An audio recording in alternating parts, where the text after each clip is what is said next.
Hello, Nick.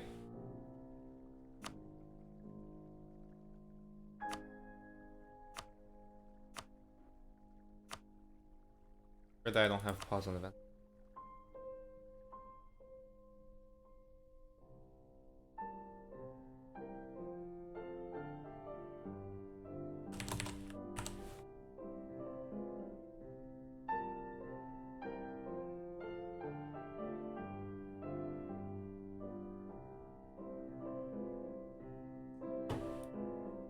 Huh.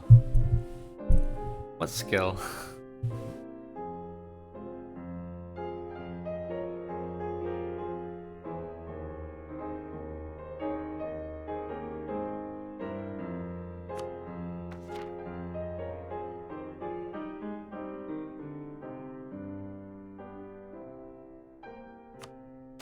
Which on? Dark one. Nicer.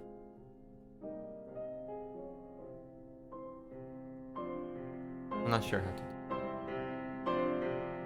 Hi, ramp kid.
I'm trying to go for a particular pulse event that gives me.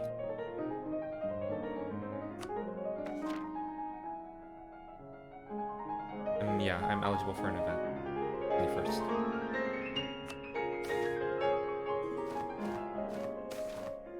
Basically, there's a pool event.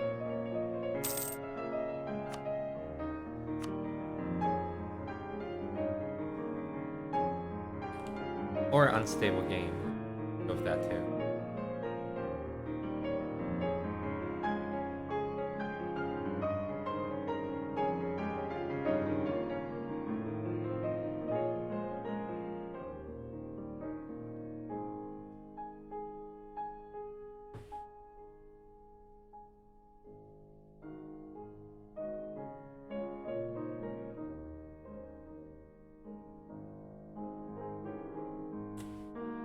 So can I add like tags?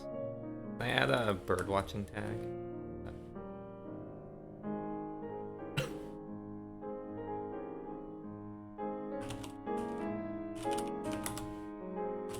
Not sure how to add tags on.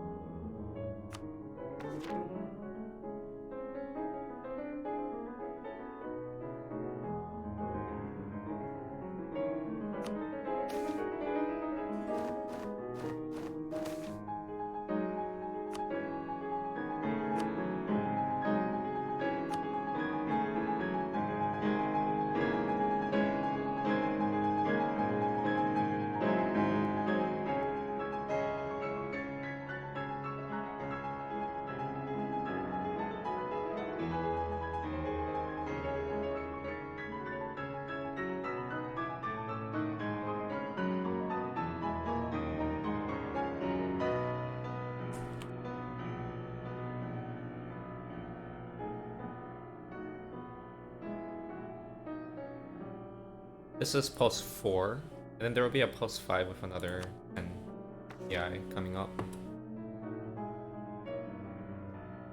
Oh shoot, so I actually have 4 birding sessions.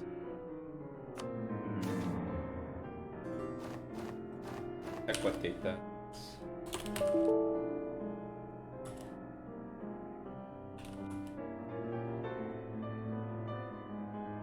August 20th.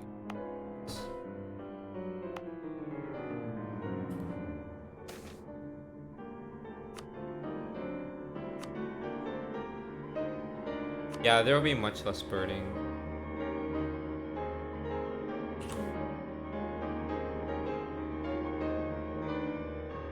My knowledge, I'll bird for the siege ability, 10% siege ability, the military divider event, every 10. I'll also bird for the battle war drums event, every 6 years. Other than that, oh, and the DOTF about 1, maybe twice, or it's a 25-year buff, so at worst I'm gonna have to do it twice. Beyond that, I'm not sure if there are any important birds to do. Arrows. You're a Twitch expert. How do I add a bird tag? Add a bird tag on it.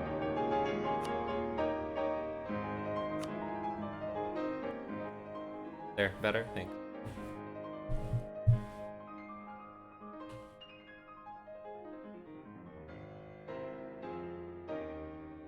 No, it doesn't show up when I search for it. Like if I search bird, I don't see anything. The closest match I get is birthday, bi-romantic, biracial, and borderline personality. I don't think any of them relate to birds.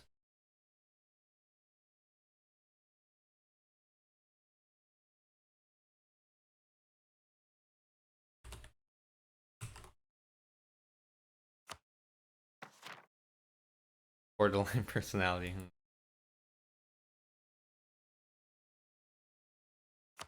What does that mean? Does that mean I have a bad personality or? Oh, it's a disorder. Borderline personality disorder. The mental health disorder that impacts the way you think and feel about yourself and others, causing problems functioning in everyday life. Shall we read about medical things? It includes self-image issues, difficulty managing emotions and behavior, and the pattern of unstable relationships. Borderline personality disorder, you have an intense fear of abandonment or instability, and you may have difficulty tolerating being alone. Yet, inappropriate anger, impulsiveness, and frequent mood swings may push others away, even though you want to have loving, and lasting relationships. Borderline personality disorder usually begins by early adulthood, and the condition seems to be worse in young adulthood and may gradually get better with age. If you have borderline personality disorder, do not get discouraged. Many people with this disorder get better over time with treatment and can learn to live satisfying lives.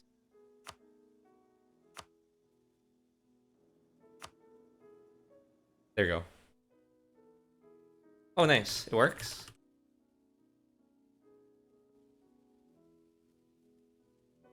Maybe just put an animals tag. Alright, I'm doing it. Is there an animals tag? Nice. Animals. The thing. You're gonna tell me how it works?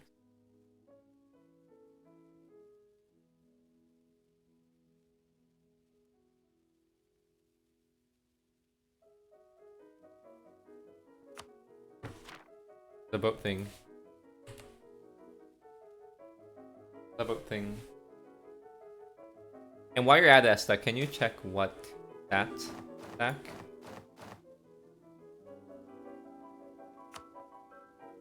Wait, if you're in Florey's Banana Channel, I think you deserve it. Is everyone here in Florey's Banana Channel? If not, you leave. Leave the stream now, before I talk about it.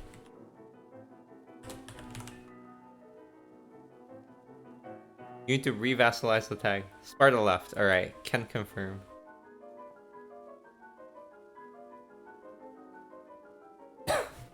Yeah, Rums, you are. You need to re-vassalize the tag after. Okay.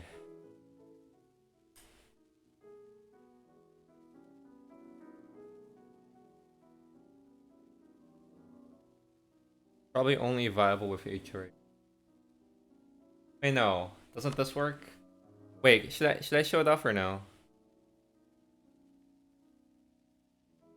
There are only 48 people here. I'm gonna do it quick. It's their loss for not staying on my stream. Okay, where do I do it?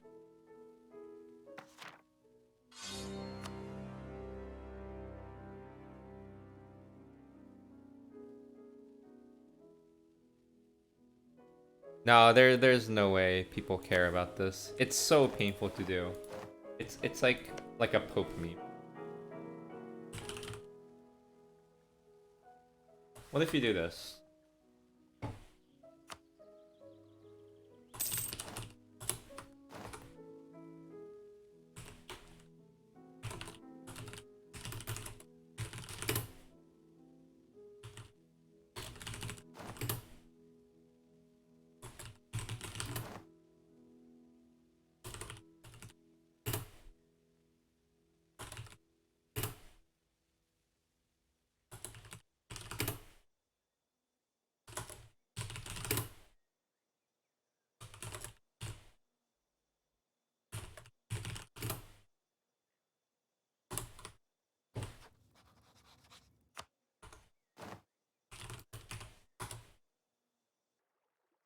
It's not unviable. Look at this. Ready? Also, do you hear sound? Because I don't hear sound.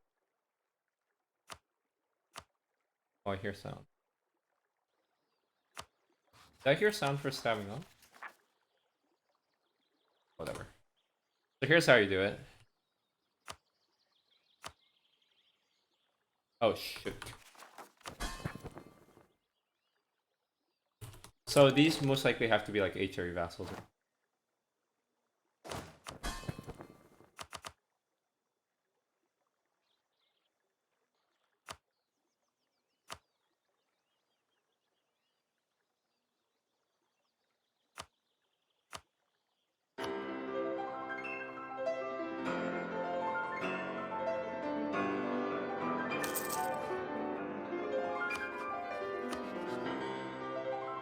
Oh.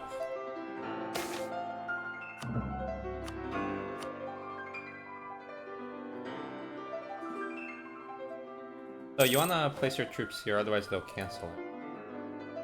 So you need to be able to instantly siege this province. Do this. Okay, and you have to occupy it and or siege it.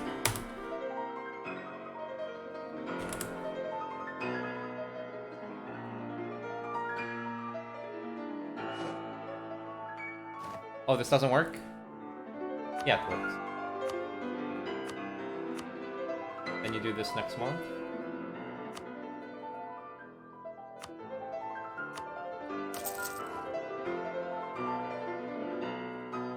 Oh, you have to scuddage all your vassals. My bad.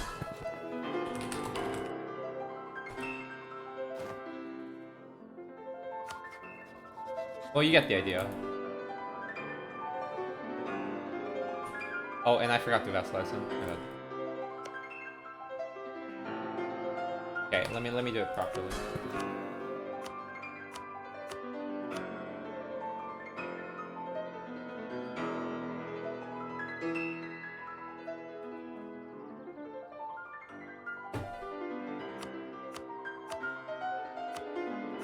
Wait, you don't hear sound? Game sound, or music sound, or me talking, or all of them?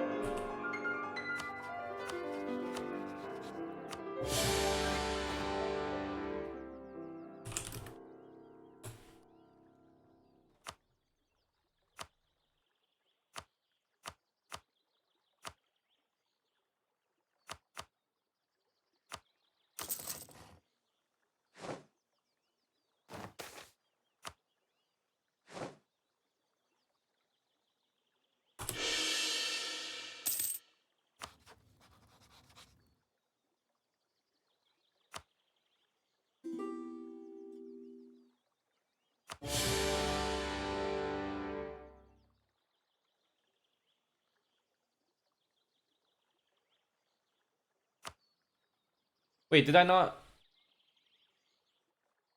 Did I not start the construction here? Blind. Oh no. There you go.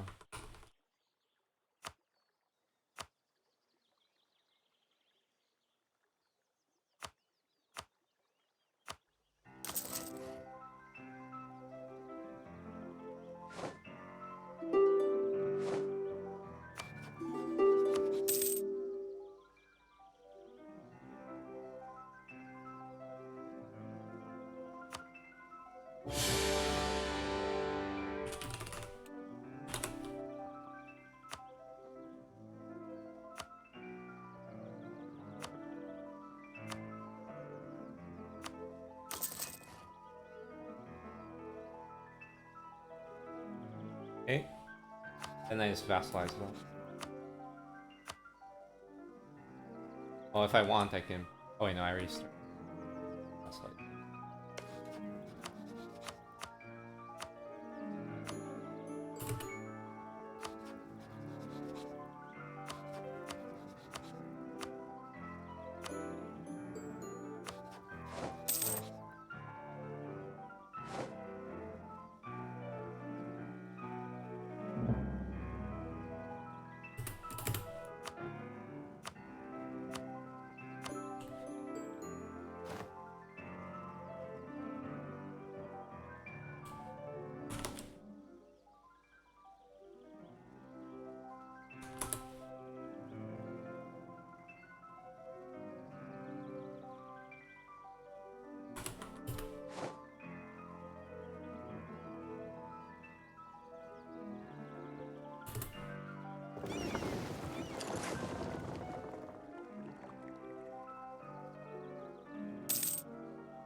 How's that?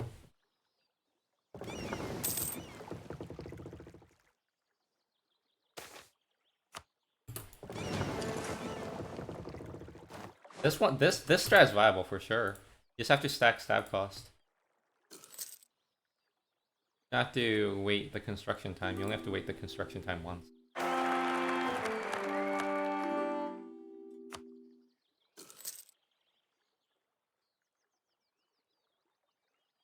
How fast can I go? You know the perfect music for this.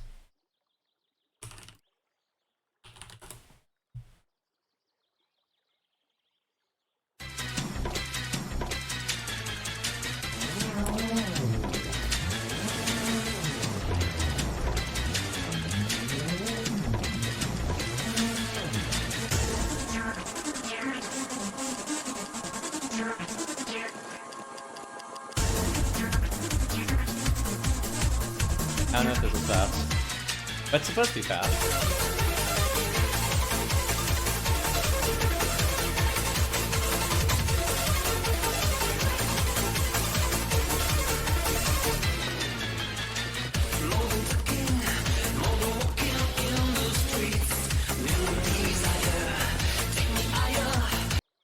Okay, so the question is, does this actually make you fast?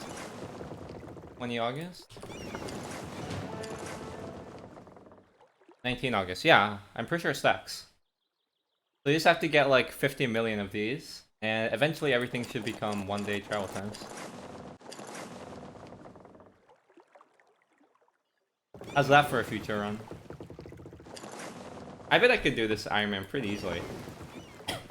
A doesn't matter, right? You can just have a bunch of boats as England, and then just like use Ireland as your farming vassals. You get a bunch of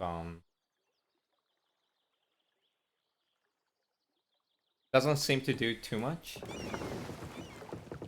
Yeah, because it's +1 flat movements. This is now 12.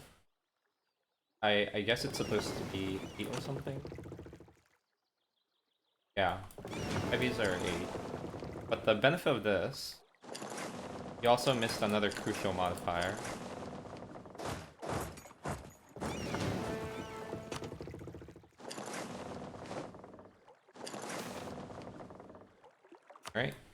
I meant to fight France. Fight France.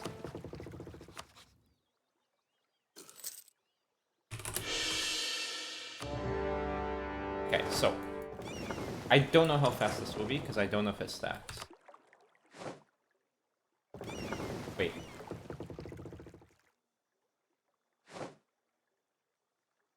Question is, how fast is it?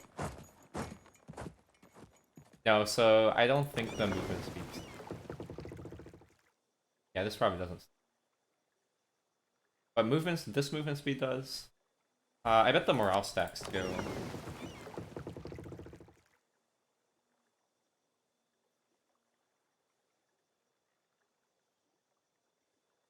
Is 5.93 about right? Actually, I guess I can just find out. Let me copy.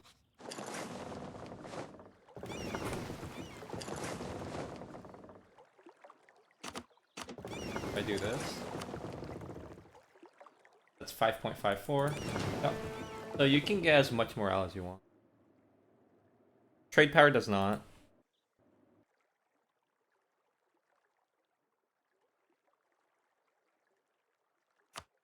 Oh, there we go. Honestly, I think that's a good run. Do you mind if I reserve this run? Anyone watching this, please let me do this run first. Then you can play with it.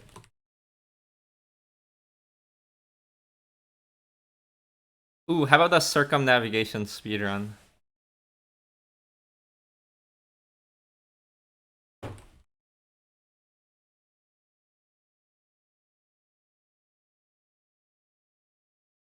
As in, not speedrun in the get circumnavigation, the fastest in-game time, but start the circumnavigation mission and complete it ASAP. I bet you can do circumnavigation in like a month.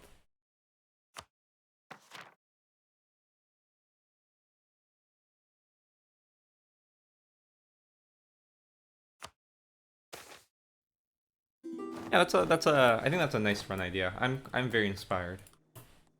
I owe everyone in England run now. A chill England run, where all I do, I'm gonna actually lose my French holdings. Okay, no joke. I'm gonna lose my French holdings, and I'll play tall. That's how it works, right? We'll play tall nowadays.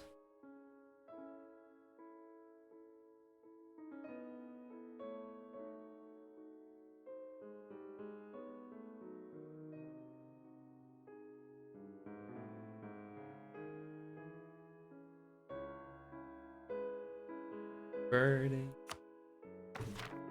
Hey, where did the music go?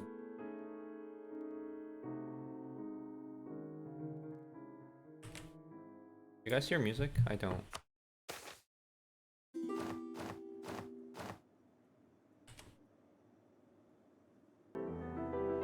Yeah, I do now.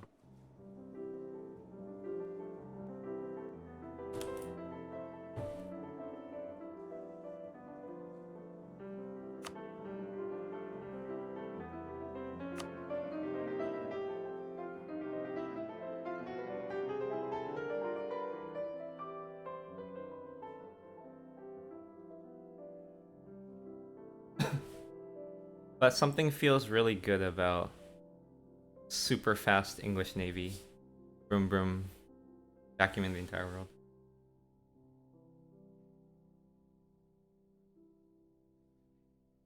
Oh, sorry, Super Cheese.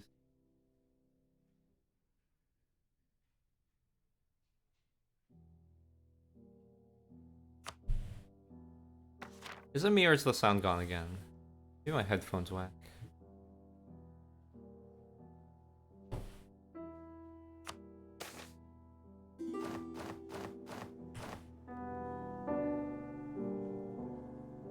It's better now.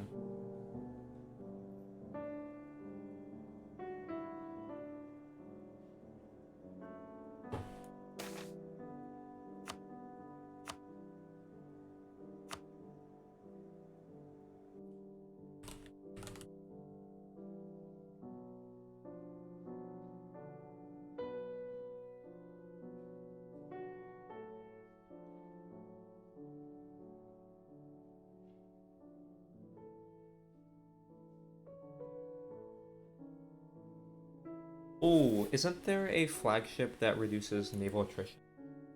What if that stacks? And you get to ignore attrition?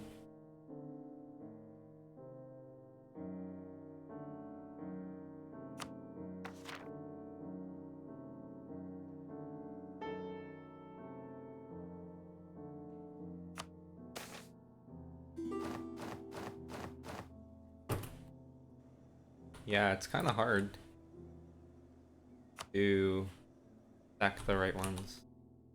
But I'm very curious how many funny things you can do with this stacking. So what kind of flagship bonuses are there? To be honest, I've kind of like ignored flagships in this game.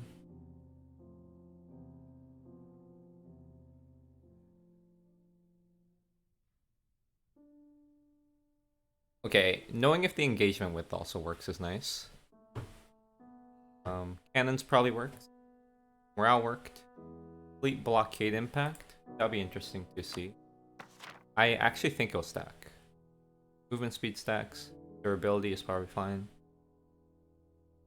Portugal's exploration range. Could work, but I feel like it's very niche. Spain gets the fleet attrition.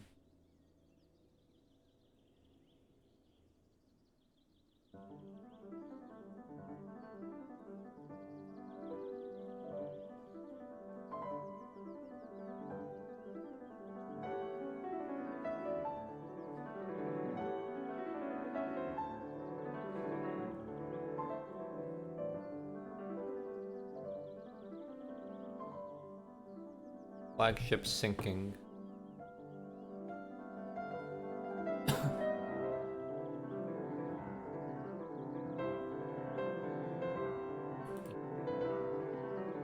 I don't see that on the wiki, but I assume that's just the wiki upping up.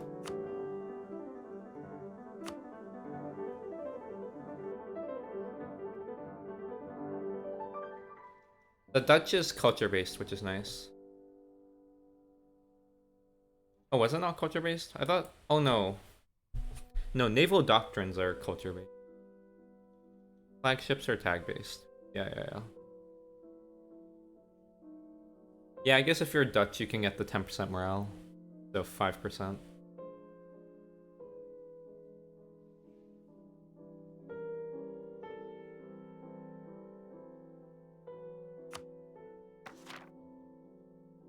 So how much income can England get with just the British Isles, no Ireland?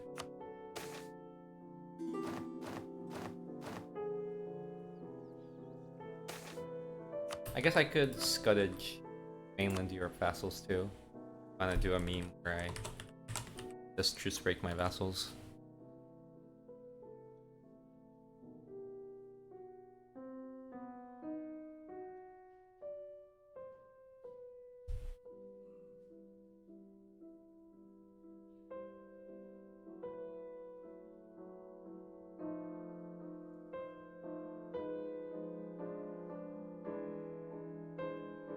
I guess the other thing is I'm not sure how many I want to do.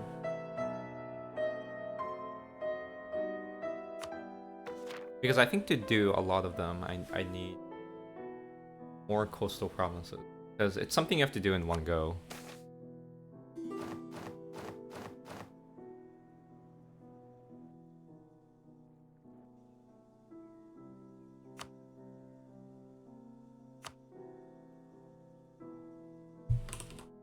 So first I need to find how many flagships I need. And conquer at least that many. Well, have that many vassals. Coastal vassals. And I have to do it in a way that doesn't put me into coalition hell. Seems a bit impractical. Without actually, like, conquering.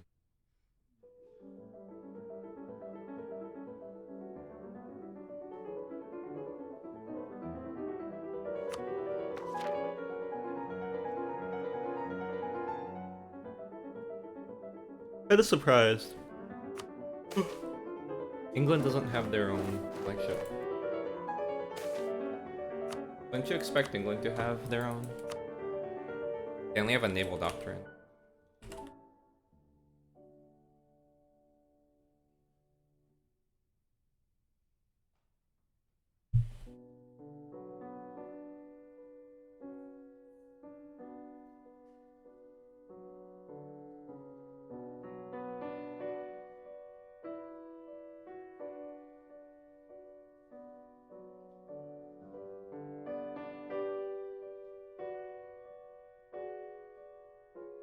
I don't know, I guess I have this dream of setting up like 40 ship those modifiers stacked. And yeah, rampage through the world. 40's a lot. It could be trivially done like post-world conquest.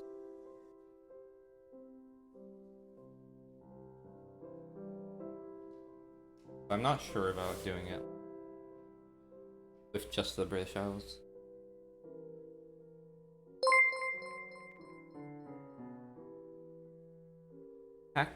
Tatson, thank you for the sub. Are we birding for a 10 papal influence? Indeed we are. Hey, Exaxerox. How many X's? Exaxerox.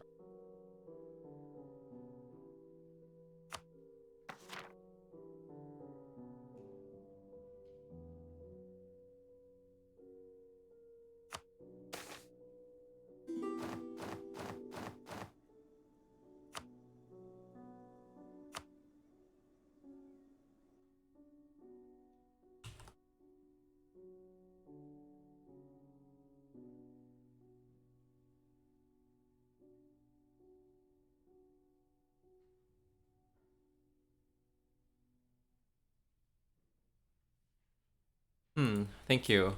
Someone who actually watches VODs.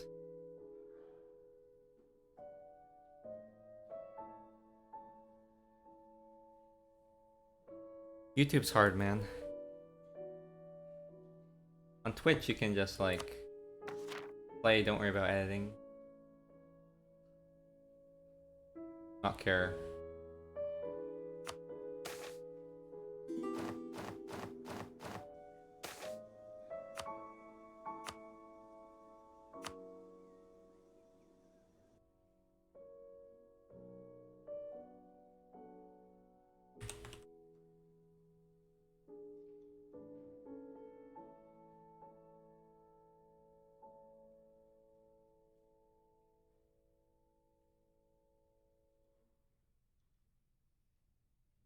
Can't be that bad, right?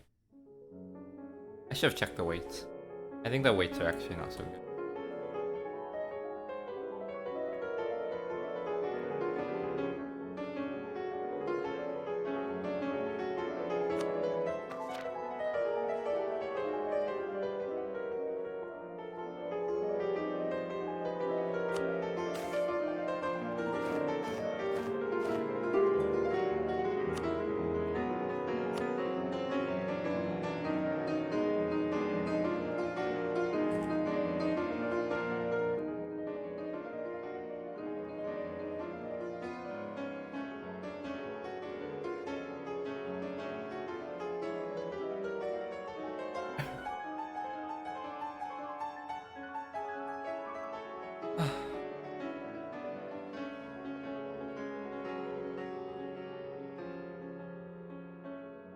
Kilogram event.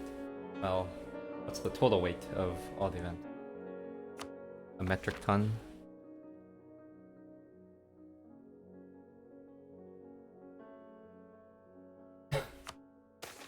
Speaking of ton, I find it funny that there's a informal interpretation of ton. Like, a lot. And then there is like a precise meaning of... Actually, I guess there are two precise meanings of ton.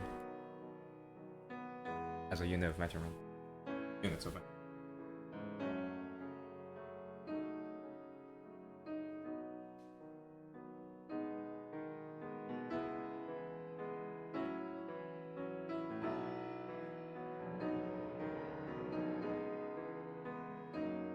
One metric pun is about 1.1 imperial puns.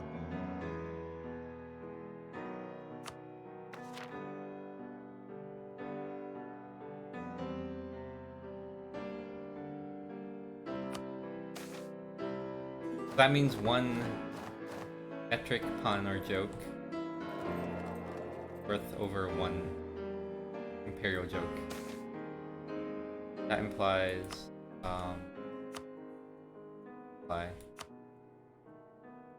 I'm thinking too deeply into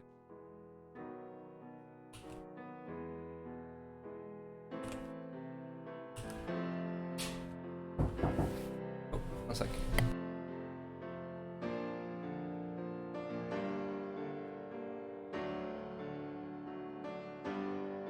Okay, I have food. Give me 15 minutes.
I have the viewers been sufficiently reduced?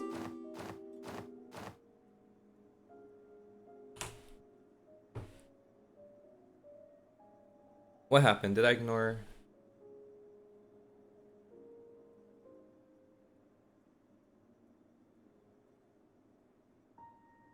If you have 100% improved relation, I don't think that's true.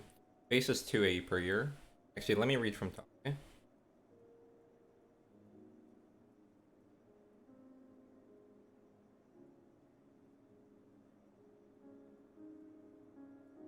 Okay, I think I came from Eeksin. Which event are we hoping for? You're probably gone by now, but there's a 10 people influence event I'm going for. Okay, so Tatsun is talking about Biz. I'll just read the context to see what's been suggested.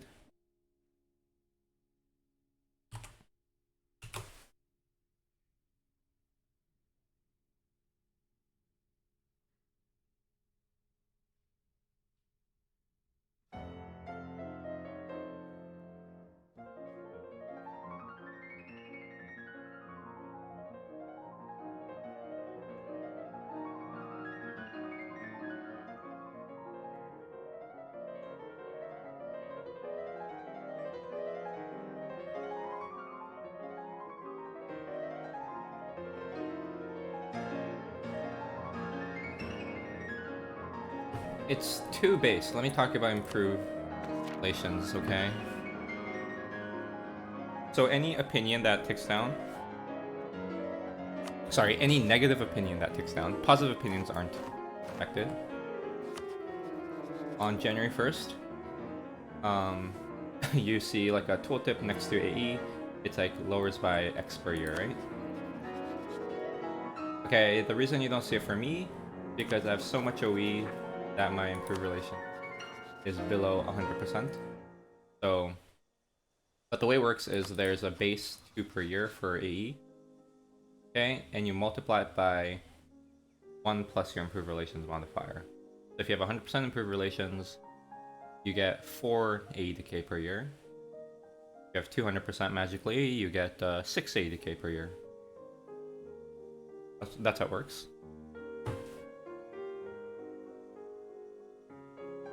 So I think the 120 for 8 is wrong. It would be 4.4, I think. You don't have to actively improve relations to reduce their AE.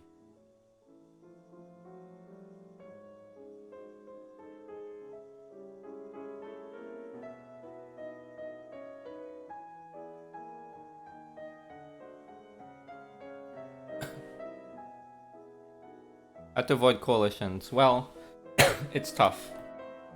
Lots of things go on to... First of all, what I'm doing right now with the Horde is totally unapplicable to standard gameplay.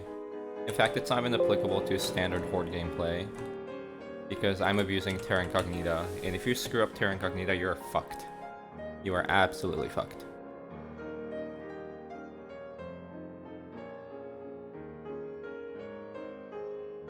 How do I avoid coalitions? Wait, Basilius is just conquer the Ottomans. There should be no coalitions.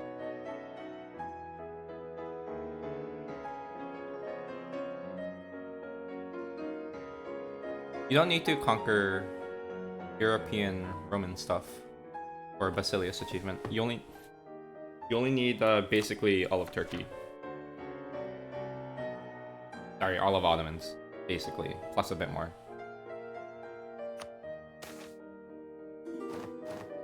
Stacking improved relations is indeed a nice way for passive play. In fact, something people overlook is the value of prestige. If you have 100 prestige, you have 50% and you also get 10% AE reduction if you have 100. So getting 100 prestige is really nice. The way you do that is whenever you're fighting like an OPM, consider instead of taking money and stuff, consider canceling 3 rivalries and war ups if you can take them. Using that lock can net you a lot of prestige early on.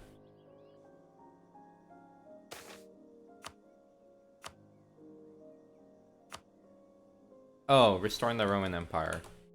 Well, that's quite advanced stuff, I think, for average, from like a typical U4 standpoint.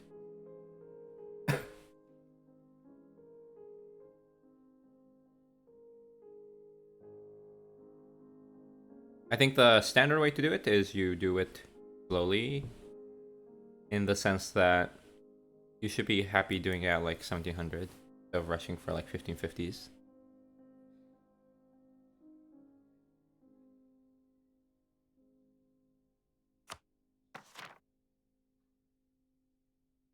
But it's really hard for me to give generic advice in without seeing you play or seeing your exact game. I think the way E4 works, there are just so many variables at play that giving that advice that's correct is so general and generic that's not helpful, and advice that's specific is probably inapplicable to most games.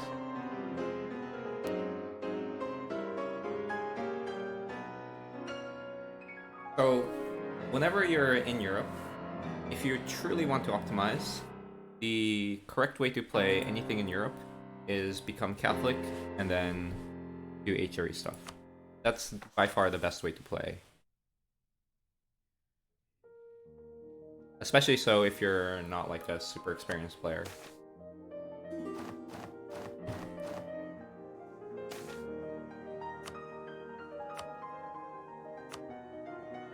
But keep in mind that as long as you're Christian, you don't get any increased AE on conquering other Christian.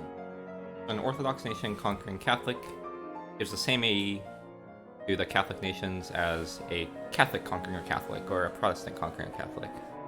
So in terms of pure AE reduction, Orthodox is fairly consistent with that 10%. But Catholic is a very strong religion, and if you're willing to do like Curia related things, it would make your game much easier. If you don't have like personal principles against birding, I honestly would just say get Curia, okay? Whenever the Pope dies and you don't get Curia, just bird it, Alt F4.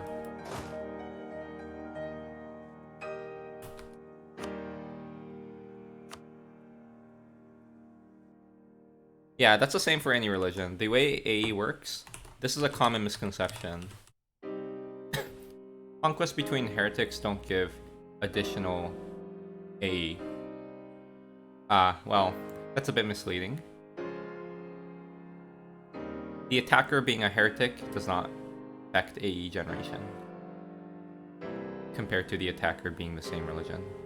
Attacker being a heathen does increase AE, but attacker being... When I say attacker, I mean the person who takes the province. Of course, you can be a defender at war and take a province as well by winning. So maybe I should say winner. Okay, so A is a bit complicated. Let me explain.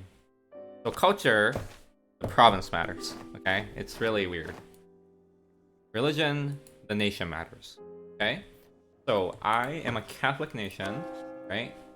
Conquering something from a Sunni nation. What does that mean? It doesn't matter if these provinces are non-Sunni. Let's say this is even Catholic. Let's say this is Catholic and I conquer it. Well, I'll still get hit with with heathen penalty from religion. Okay? So that makes all the Muslims hate me more. Then there's the culture thing, which actually depends on the province. Culture. Okay, so if I take this province, this culture hates me the most, and then this culture group hates me the second most. Of course, you have distance and a bunch of other factors to worry about. But it's good to have a rough idea of all the factors, even if you don't know precisely how they join. Okay. And what else should I talk about? Oh yeah, so heretics don't matter, right? So if I'm Shia, I conquer this province from Chagatai. Again, we look at, for religion, we look at the nation's religion. We don't look at the province's religion. Province's religion does not matter for AE. Okay? Then it'll be the same AE as if I was Sunni and then I conquer this province from Sunni Chagatai. That make sense? Now, your culture does not matter. Okay, so I cannot reduce the AE on the culture front by changing culture or anything like that. What matters here is the other nation's culture, primary culture. Okay? So this guy would be upset more because his primary culture is, I don't know, probably oir13, so he's just in the same culture group as this province. So you can't do anything about culture penalty. You can do something about religion penalty by changing your own religion if you're a heathen. But if you're a heretic, you can't do anything about it. From Concentrate Dev Spam, this is 1.31.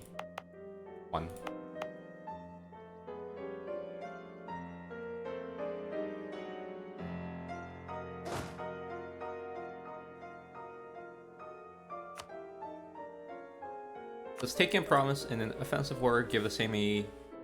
No. I believe a defensive war gets a multiplicative 1/3 reduction. I believe it's just a flat out times 1 over 3 times 1 over 2 over 3 modifier. Pretty sure. I could be misremembering. It could be 3 over 4 or something like that. But it's something like that. And it's just a flat thing that applies. I'm pretty sure it's not 10%. It could be 75, I don't know.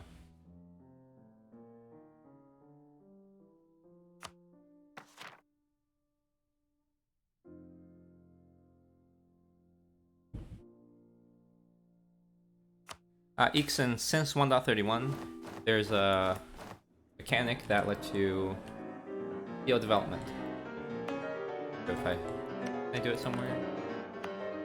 Okay, I'm not sure if I can do it anywhere, but see this button? If you click this, you can send some of the province's development to mostly your capital. So I've been spamming that on every province I conquer, essentially. Not really, but that's the idea.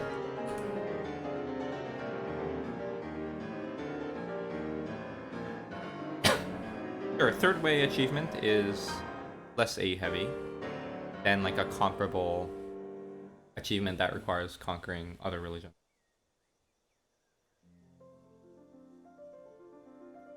But one thing that's worth mentioning about the whole heretic thing is that doesn't mean being a heretic doesn't matter at all for coalitions, because of course same religions get plus 25 opinion, right? Sometimes you can tack on Defender Faith for plus 10. You also have an estate privilege on the 1.32 that gives additional 25 relations on your same religion nations. So you could actually, even if you have over 50 AE, it still might help to, rather if you have over 50 AE, it might help to still be their religion, just for the sake of raising their opinion above zero. So it's not as easy to say like it's the same in the sense of coalitions. It's the same in the sense of AE, whether you're Sunni or Shia. If you're conquering, well, it's the same except Shia of course gets the Hanbali school for 10% AE, but ignoring that.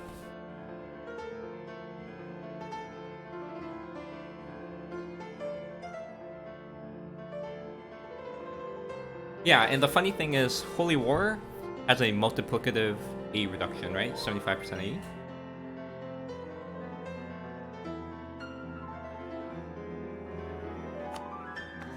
So, ironically, a Protestant nation conquering Catholic nations with the Holy War CB gives less AE than a Catholic nation conquering the same provinces with like a Conquest CB or something like that. That's kind of funny. I find that a bit weird.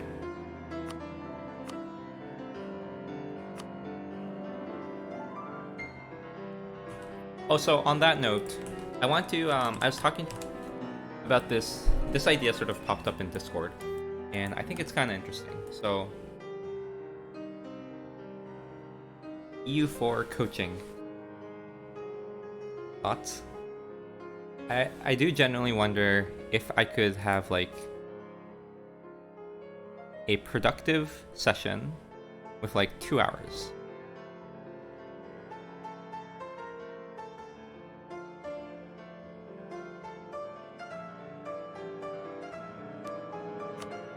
I think there are 2 people so far who was interested in piloting it.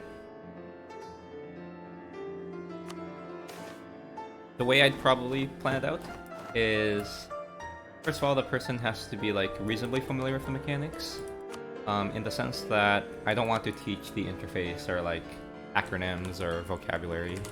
Those should come clear.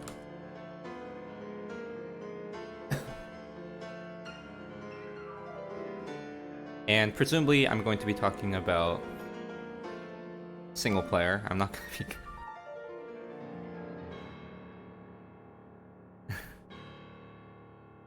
And I'm not sure the best way to do it. I think the best way to do it is have that person play, share their screen or stream their screen or whatever, and I go over their gameplay. I just watch them and flame them. I feel like it's an interesting idea.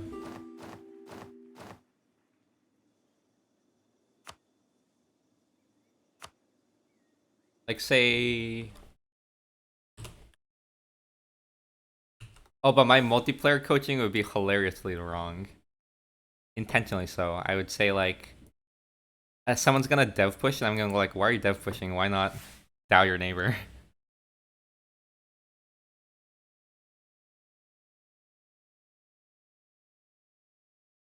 Well, to be honest, I think the first one and the latter one um, have too much ego for me to do anything. I'd be too scared to talk. Red Hawk, maybe. I think I know him somewhat.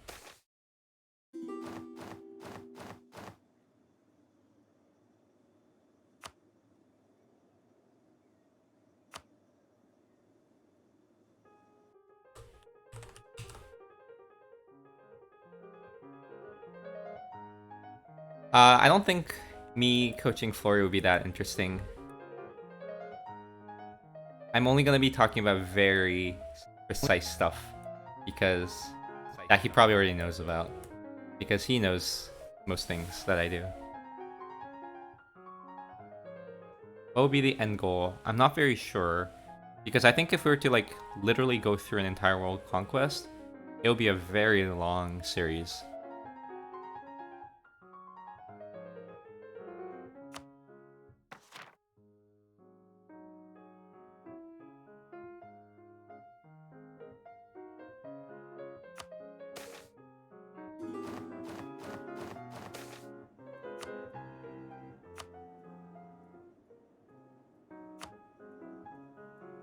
$20 Kazan years.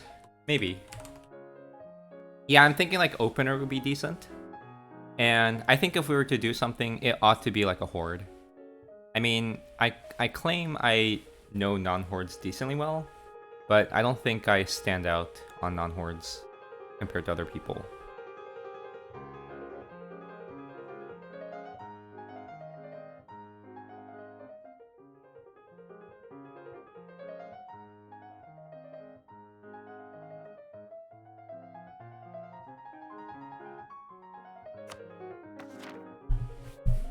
Memes would be fine if he's interested, but I don't think he's interested in like getting direct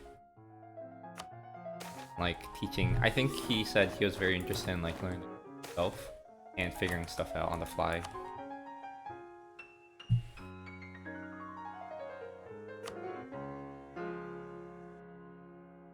I don't think I should do any complicated things like HRE. Besides, HRE I think is a bit gone for the new patch. Well, the fun thing with me talking to well, like like very good players like memes is that I can talk about really in-depth things that um that I'm more interested in instead of talking about more mundane things. The downside is that it'll be very specific, and I don't think it would make a good like general education video or like content.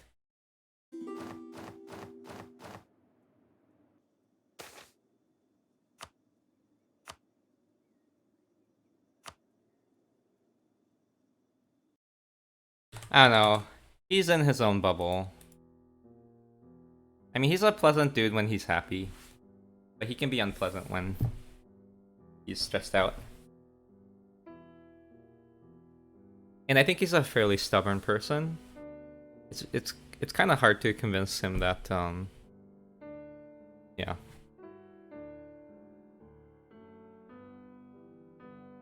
True. It's easy to be pleasant when you're happy. Yeah. Oh, people are asking what event. I believe it's event ID 865 or something like that. It's an event that gives 10 papal influence. But to be honest, here's my take on it, okay? If your strategy relies on so much RNG, and you're intentionally restricting yourself to do any RNG manipulation, namely birding, then what do you expect, you know? You're gonna expect pain. You're gonna expect massive restarting and replaying. This is what like speedrunners for really optimized games do. They keep playing the same thing over and over and over. And if you like it, then all the power to you, you know? But if that's stressing you out, it might be worth reconsidering strategy. And if the sole goal is start as an OPM on very hard, blah blah blah blah blah, do a one culture, no dip banking, blah blah blah blah blah, I can do it, let's say with two 1444s. Give me two 1444s and I can.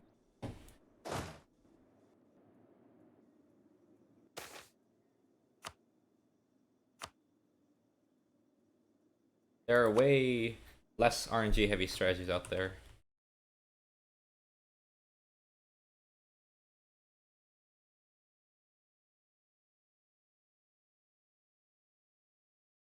Well, yeah, if I were to do coaching stuff, it would be in some very arbitrary notion of improving your skill.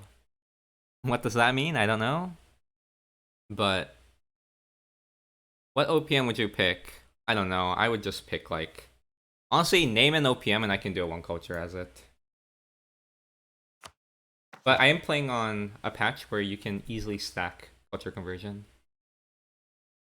In 1.30, I believe, you have to form particular nations to get the right culture conversion modifiers.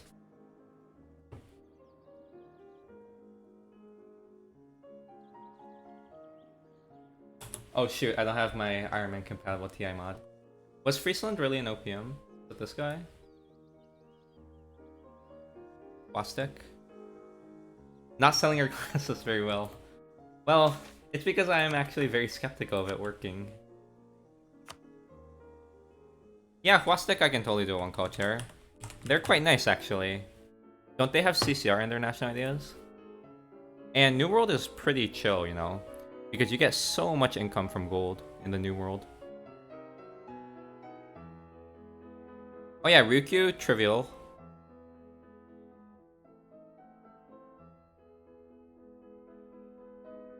I think I've done Three Mountains in 1690 something, right?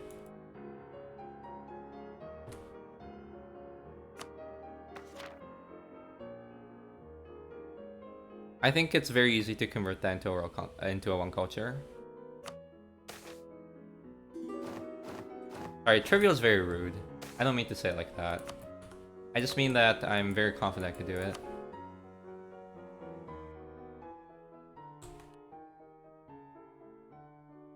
Arumba's Essays is the one where he reviews save files, right? What's the easiest OPM to do a one culture with? That's a great question. I assume on the latest patch. To be honest, I don't know. I have not looked at new missions on the latest patch. So I don't know like what kind of things you can stack. I know Congo has something very interesting. I'd be able to easily do it with whatever arbitrary category of assets I can use.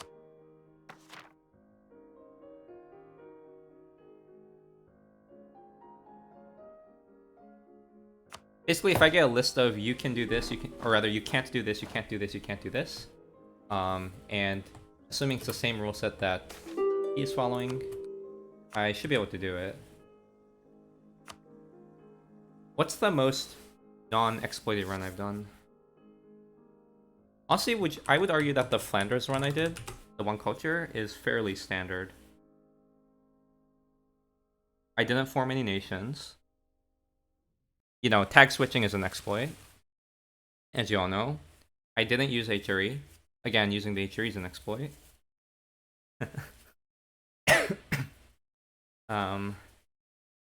I got Russia PU. Not getting Russia PU is an exploit, and I made sure I got that Russia PU. No, but I thought that was a fairly standard run. Of course, in the beginning, I save scummed like crazy to get a 10% Bohemia event and a good ruler in my independence. But that's so early into the game that I would really like to sincerely say, this is totally up to debate, but I would like to sincerely claim that it's, how should I say it? It's more to save time. I know that doesn't sit well with some people, and I totally understand the sentiment that it has to be a clean 1444. But I don't feel too bad about making a save file in 1445. Mainly so I don't have to reroll 10 times to get decent merc generals, and replay the same diplomatic things over and over, like improve relations, request independence, and blah blah. So, what about your Venice Rome run? Venice Rome run was supposed to be no birding, but I did bird once, I think. Because I really fucked up.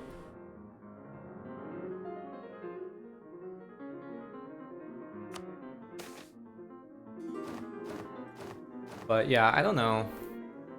One cultures are, to me, not too interesting. Because, to me, one culture is just a natural extension of one faith. In the sense that if you see a one faith done, you just add like however many years, right? And it's a one culture. So I feel like it's you know, it's fairly similar.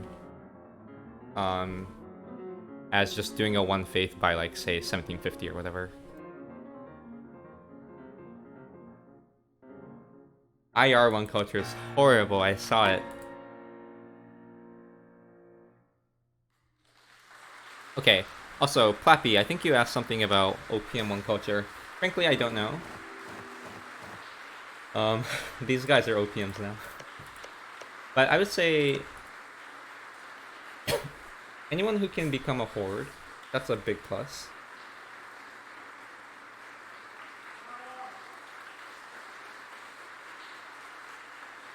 Most of the Africans are tribal, right? That's nice. Not sure if there's an African OPM though. I bet there are. India's also very good because Hindu's the best religion for anything. Doesn't matter, for world conquest, one faith, whatever. Hindu's the best at it. They have the most missionary strength.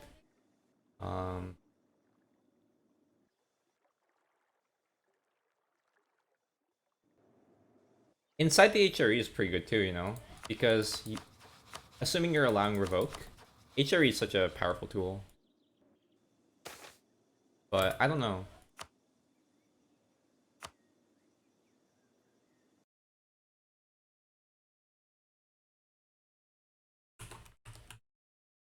By the way, in case you guys didn't know, I have done an Imperator Rome World Conquest speedrun. Do you guys know that? Those were the dark days. I was like super committed. I'm restarting for a particular event that happens one day after. It was the Dark Days. I started thinking it would be pretty simple, and I mean it was fairly simple strategy wise, but it's very time consuming. Basically, the way Imperator currently works is you can assault like in E4, except it's super easy to assault, and you don't need to like pay to assault. Like you don't need a wall breach. You can just go for an assault immediately. So, do you know how many like forts there were in Imperator? Probably more than in E4. I literally assault micro every single one. The assault micro looks like this. Ready? I count the number of troops I need to assault something. I move the remaining. Click assault. Let 1 day pass. Do something like that, and then like recover the assaulting stack.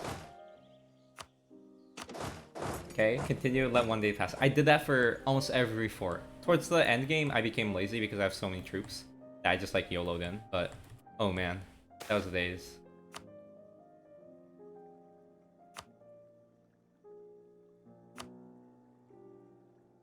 But honestly, I really thought the start was really fun.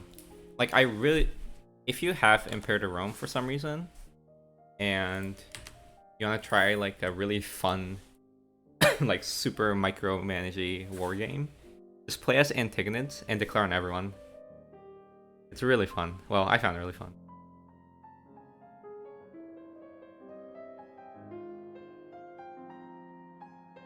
But yeah, one of the biggest problems I had with Imperator was that literally nobody cared what I did. And I'm like, damn. Whatever.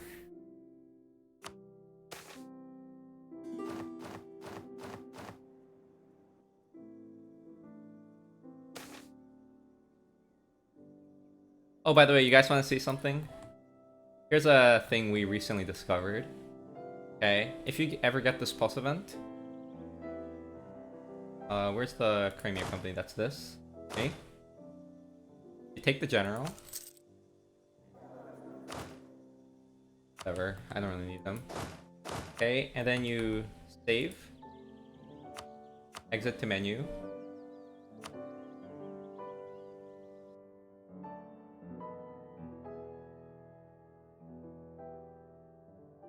Hey, Gnostic.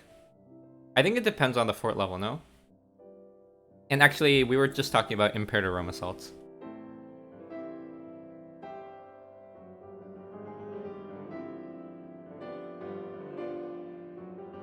Yeah, I have the old copy, don't worry.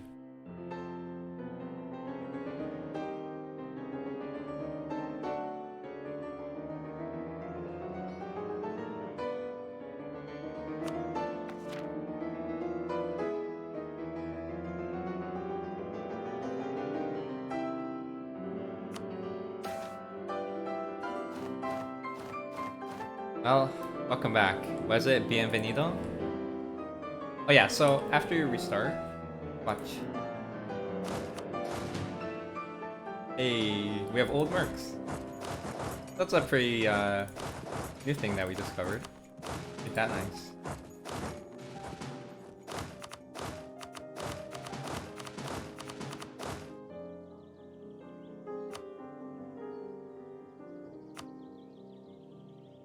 If you do come to Madrid next time, my next Europe tour is hopefully around the Mediterranean.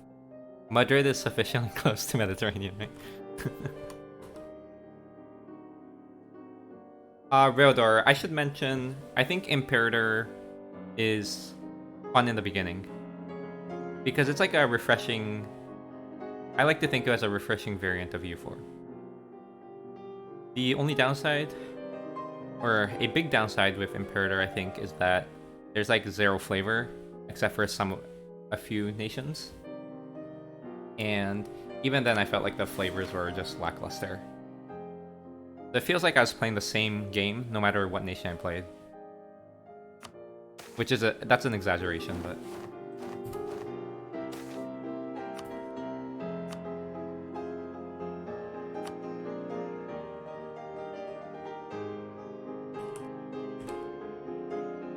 Yeah, there's so many like A related tricks on Imperator. Like Imperator has so many ways to get rid of A.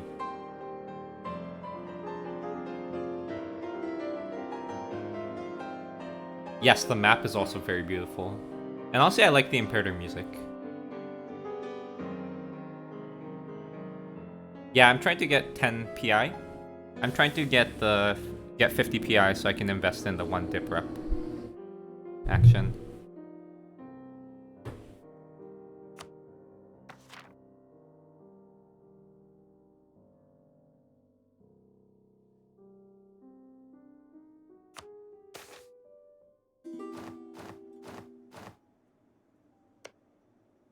Yeah, Spain's a med country, so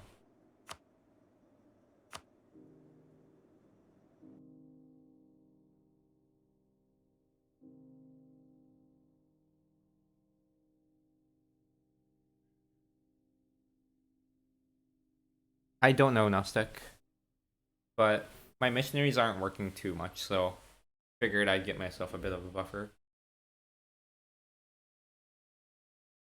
I don't know the odds for the event. Probably like 100 out of like 10,000 or something. So we're probably looking at like 1%. That's like the rough estimate I have for every pulse event. It's in the 1% range. Could be lower, could be a bit higher, I don't know.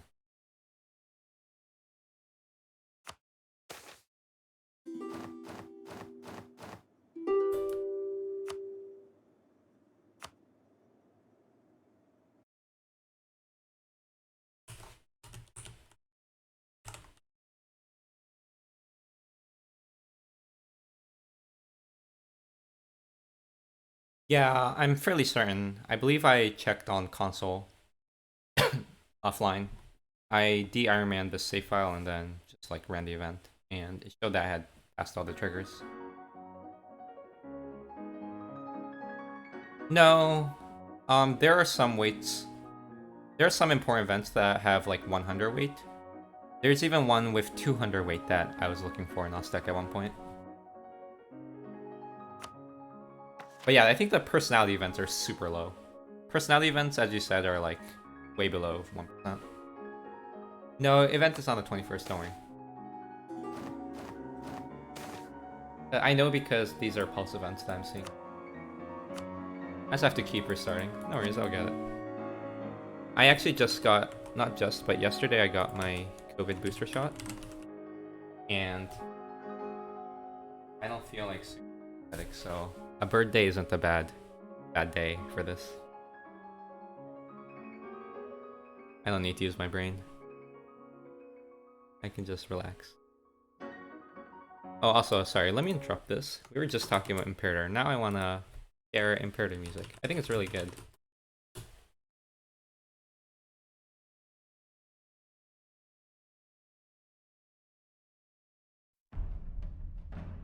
I like the loading screen one.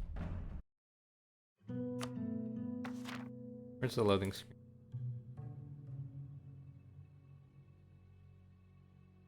Ah, whatever, we can go through it. I think they have really good tracks.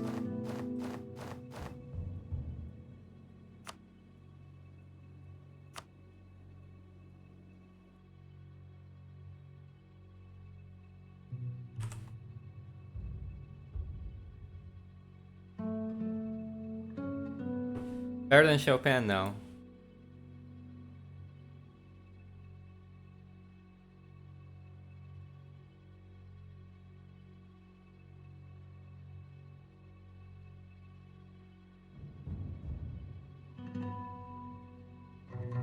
Oh no. But the good thing is most people here probably have never heard of it. Or heard the music.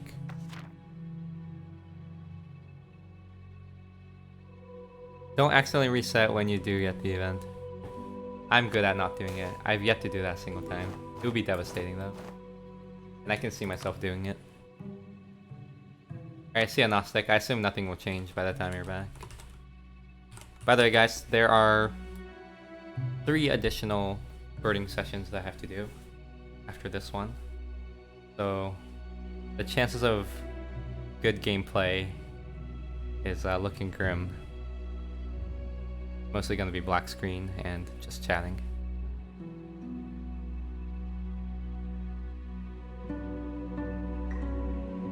Yeah, so I have this pulse event, and then after that, I have an estate agenda, and I have 2 more pulse events to go through.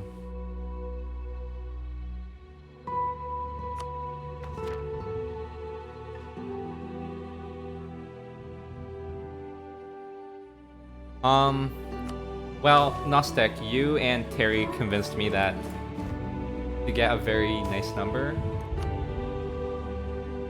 I should really be optimizing for pulse events. Yeah, agenda birding shouldn't be that bad. This event's quite bad. The pulse 5 event I don't think is that bad. I think it's like 100 out of 2,000 or something. It's like 5%. Something like that.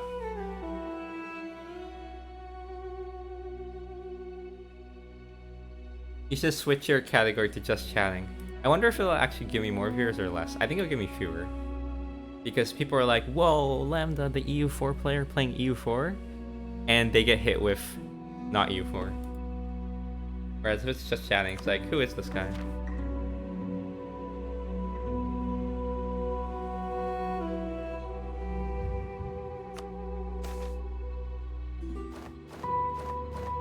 I don't think there are any Pulse 4 events that give dip rep at this point. Unfortunately. If there is, I'd be going for that instead. You know me. In this run, we're going for maximum greed.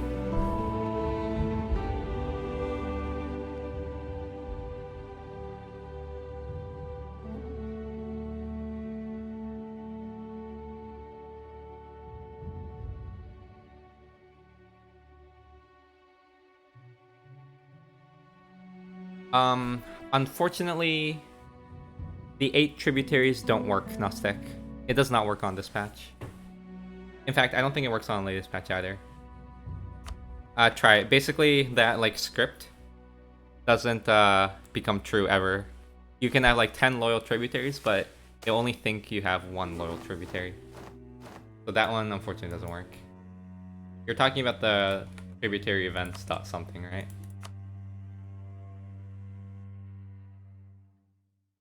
The 1 Inno? Oh, yeah. Yes, Diplo has an event for +1 dip rep, and I'll be going for that. That will be 1454. So that'll be in 2 years.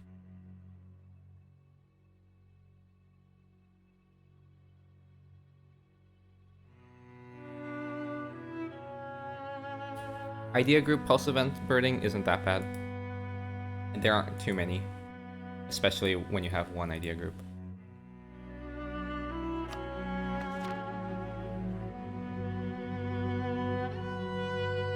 Layer browser, I do software things.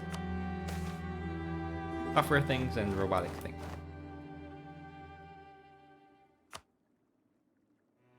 And yeah, professionally.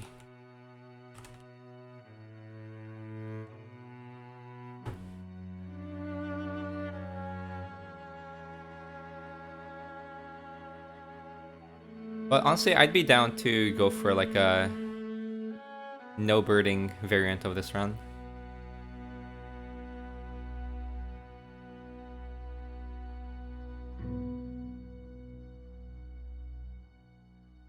Yeah, I'm also an ornithologist. Hopefully I got that right. Ornithologist, yeah. Well, enjoy your dog walk. No pause. Oh boy. Yeah, hopefully you'll see past the elusive July 21. Well, hopefully you'll see the elusive July 22 by then. What would be your target date? So I'm going to assume 1.32, only because I don't feel like... I'm not interested in optimizing 1.31 again for a different style. And I generally like new patches anyway. Old patches. I'm only reverting because it's such a crucial patch. So on 1.32, I feel like no bird. I'd be very happy with like a sub 1540. It's no bird, no HRE. The HRE is mostly gone. Yeah, I'd be pretty happy with a sub 1530. 1540, 5030, around that range.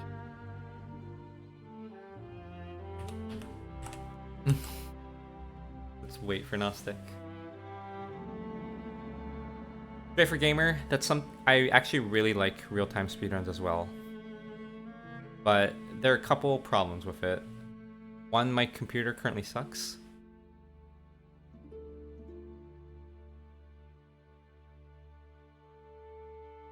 Two, it's hard for me to find an extended time period where I can constantly play. I also have like minor interruptions generally when I play.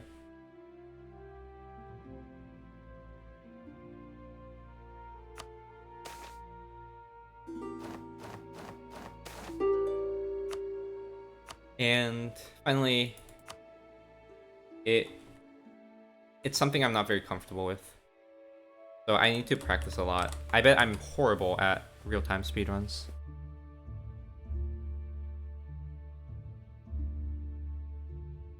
I think in terms of real-time speedruns, Glory would be much better than me, for sure.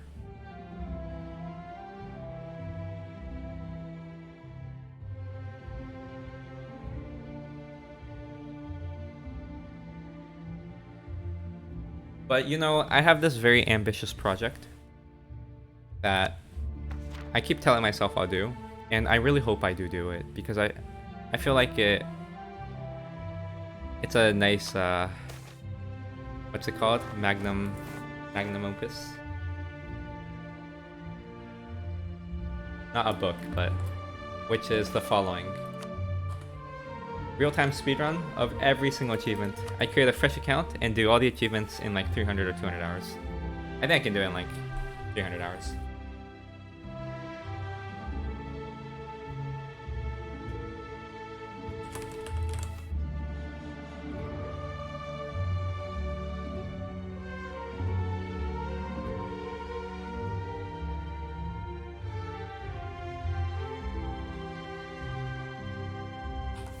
But that requires me to quit my job. With sleep cam, oh boy.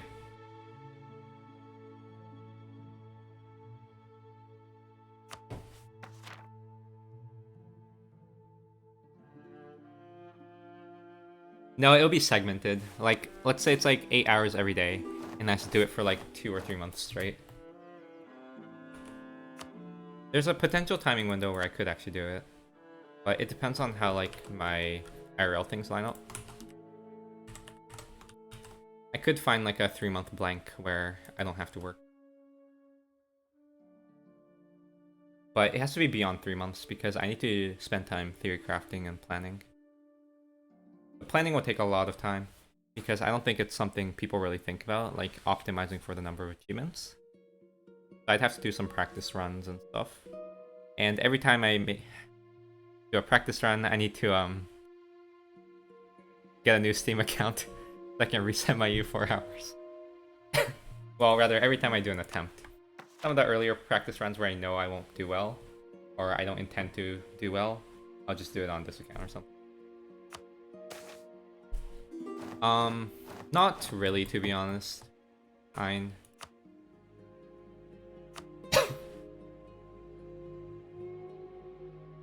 The thing is, I am allowing like save scumming. Namely, I am allowing myself to keep save files that I create during the run and reuse it for other achievements. So I think a Ryukyu World Conquest is a very nice save file to have because from a Ryukyu World Conquest you can do a lot of things. You can One Faith. You can do a bunch of achievements that require you to form a nation as anyone.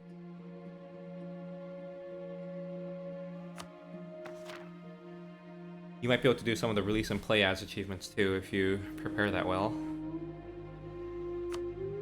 Does Steam Achievement Manager reset time? Because I also want to reset the time for that final screenshot that says, like, I played 300 hours or something. Basically, I want a public stream profile that has, like, all the achievements and, like, 300 hours. Yeah. So, I think you can do a lot of achievements just from one big run. And then from there, I plan to like pick apart some of the things that I have to do as separate. So I'd want to first look at all the starting conditions and see which ones are trivially must be separated in the most trivial sense, like things that require you to start as a tag, right? Then from there, I want to start joining some conditions. Like if something says you have to start as a Germanic culture tag, and there's another achievement that says you have to start as Austria, then maybe I'll try to fit those two in the same run. So I'd start thinking about those. So I try to work bottom up, I guess, in some sense. But the TTM thing I feel like is already decided. I think that'll allow me to prune out a lot of achievements. If I just like fix that, if I just fix the first run, that it'll be a TTM. And from there, like, think about what achievements I can eliminate from that save file.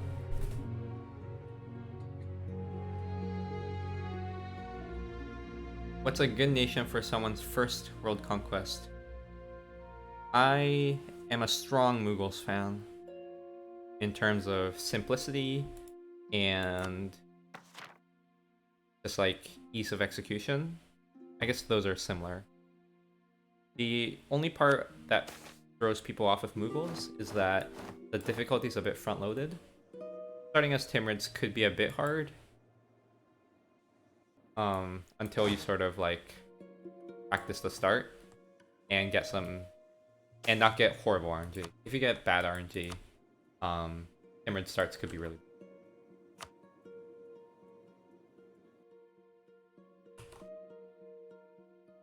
Oh, Rainru, it will definitely be in normal.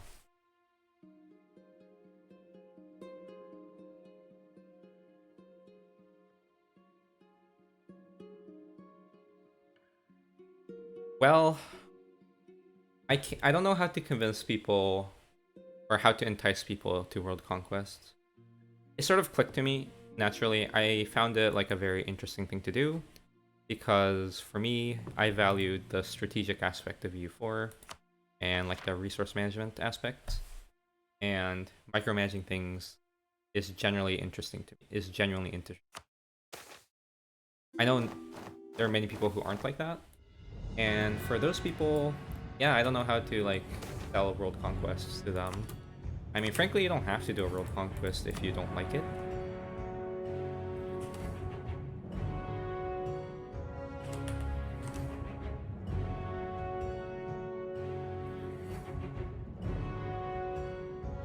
Do you love this game? Asks Yakneg39. I have a love and hate relationship with this game. But I think this is, overall, the most captivating game I've ever played. I think I generally don't play games too much. You'd be surprised at like the list of common games that everyone knows that either don't know or have never played. Like I've never played Witcher. Skyrim also gets thrown out a lot. I've never played that.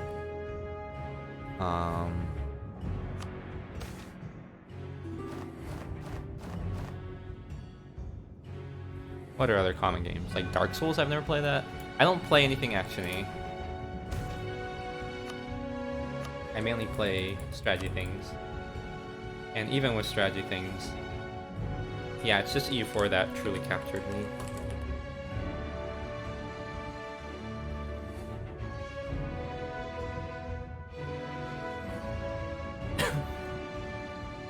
Oh boy, CSGO. I don't think I'd be good at shooting games. Like when I say I have never played shooting games, that's not true. I've played shooting games when I like went to a friend's house and they're like, "Yo, let's play this." I'm like, "Okay," and I'd give it a try. Oh man, I was so bad at it. A strategy game on how not to rage at your team. Sounds about right. Makes you learn Russian too, right? Is that the stereotype?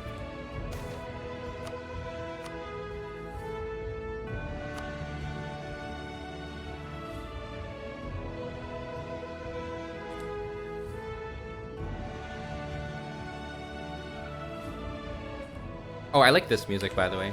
This is like the loading screen music. Very nice. For me, once you're over the hump and can just beat anyone, the game becomes boring to me. Blah blah blah blah blah. Well, I should warn you that I think too many people overestimate their strength when they say I can take on anyone. I'm not sure if is this such a case. You could be totally justified in saying you can beat anyone, but I think people often look at this and go like, oh fuck you, Ming. Well, if you ignore this dude, just cross him off. Oh, I'm the first great power, and therefore I must be much stronger than the others. And I think that's true. You're probably stronger than like the 3rd place or 4th place individually. But the question is, can you beat all of them simultaneously? And I think too many people stop at a place where they're like comfortably top. They have some great power allies, and they're like, yeah, I can take on anyone. But that's not true. You can't take on anyone. You can only take on a couple people. You can't take on everyone all at once. I guess anyone implies singular. Maybe that's still correct grammatically. But anyway, my point being, I think people can overestimate their country's power in single player. But again, if you get bored, all the power to you, just quit, right? There's no benefit in playing something that you're bored at unless you make money or whatever.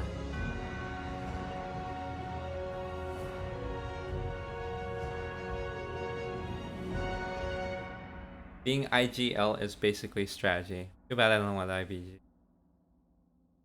I've seen like competitive CSGO, like I haven't looked for it, but it just like popped up and I was like, oh, what does this look like? And yeah, I mean, I probably just didn't understand the game enough to appreciate all the complicated things and strategy that went behind the scenes. But to me, it just looked like people shooting each other.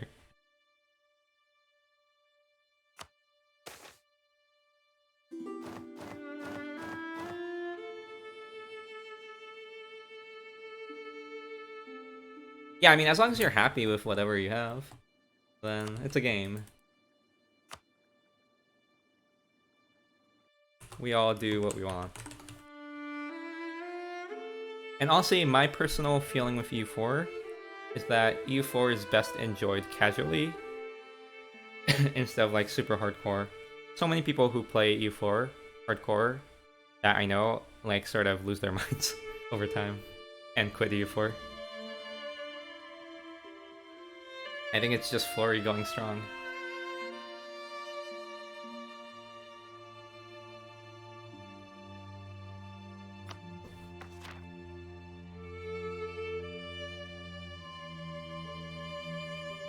Do you ever play MP? I do not, Khan.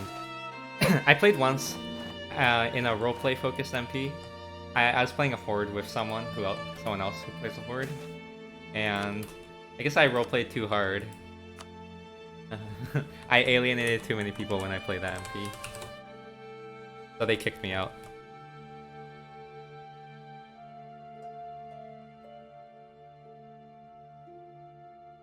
Well, they didn't kick me out. I voluntarily left because they said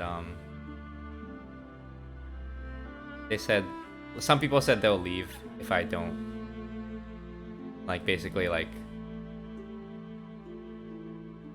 stop being an asshole. It's understandable. So I got out of game coalitioned.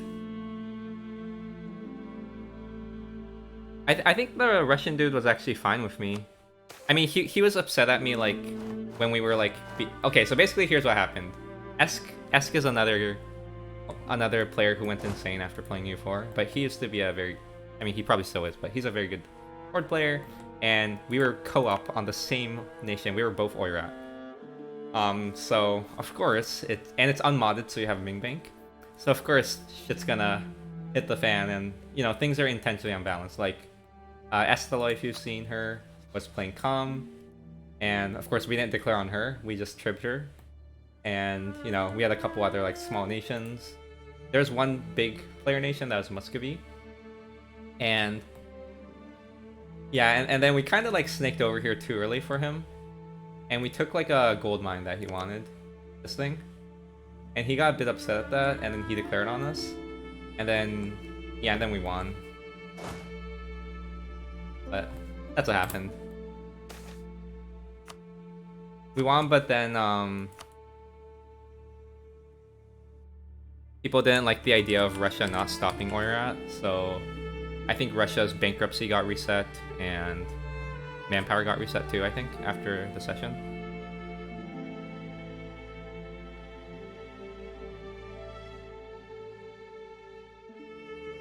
Yeah.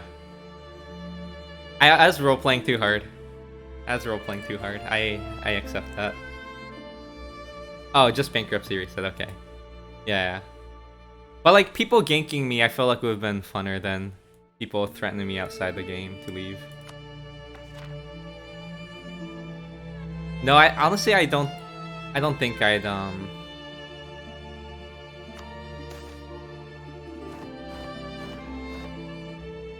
I don't think tryhard MP lobbies would be interesting to me. Because I'd be too bad. Because you have to do IRL diplomacy. You can't just take Diplo ideas and stack dip rep and go like, yo, I have 10 dip rep, look at my country, ally me now. And then the players won't go like, alright, I believe you, you have dip rep. No, you have to like actually talk to them. So.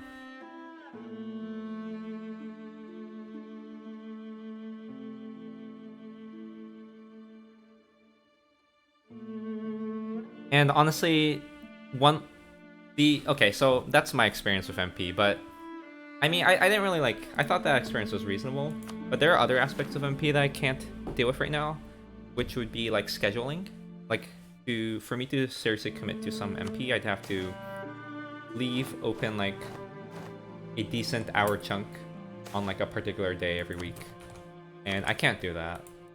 I just have a very spontaneous schedule. The other thing is, I kind of get tilted at the lag. Like, if you see my gameplay right now in single player, I mean, of course, single player and multiplayer are different games. And they ought to be treated as such, but I can't really separate the two, like, so easily. So, like, in single player, I like micro things, the point of, like, day level efficiency. You can't do that in MP. You try to do that, lag happens, you're one day off, and you get stat wiped. So I really can't stomach that part either. It really hurts me. What do you think brings in so many viewers? Good question. Why do people watch me do this? I think the answer is people don't actually watch me do this. People just... most people like have me alt-tabbed and check on me every hour, and he's like, yep, he's still on that same date, KW, and then walks away. Yeah, or listening. I think there are people who are listening. Stuff like that. I don't think U4, especially this particular run that I'm doing, is engaging at all. Because, I mean, like, it sort of speaks for itself. It's black screen half the time. Lies, I'm watching you do this, says E5 Bishop. Oh, I love you too. But yeah, like one time just yesterday, I did a poll. And I think I got like a 6 people turnover rate. Which is crazy. I had like 200 people in chat. Well, 200 people in the view count. And I did a poll and actually 8 people? I think 8 people responded. Made me sad. And also, I don't think I'm a very good talker, so it's not like I can entertain people during the black screen. They file to my name. Alright. We're doing very meta renames here.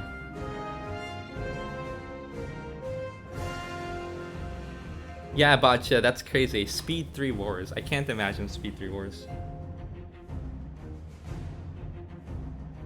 Why is Flurry so popular? That's another good question. I really don't know. And I'm not saying that to diss Flurry or insult Flurry. I think Flurry's way more entertaining than I am. And he's very positive. He also has a very good voice. And honestly, I think he's kind of good looking. No Kappa pride rather. And it doesn't matter if your audience is mostly males, straight males. I think being good looking still helps. Also, E5 Bishop, you didn't give me anything. Bad name.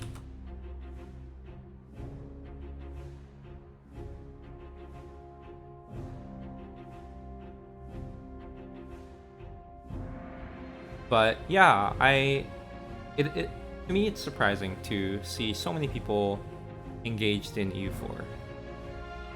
And props to Flory for making that work, because frankly, I just don't see how to make that work.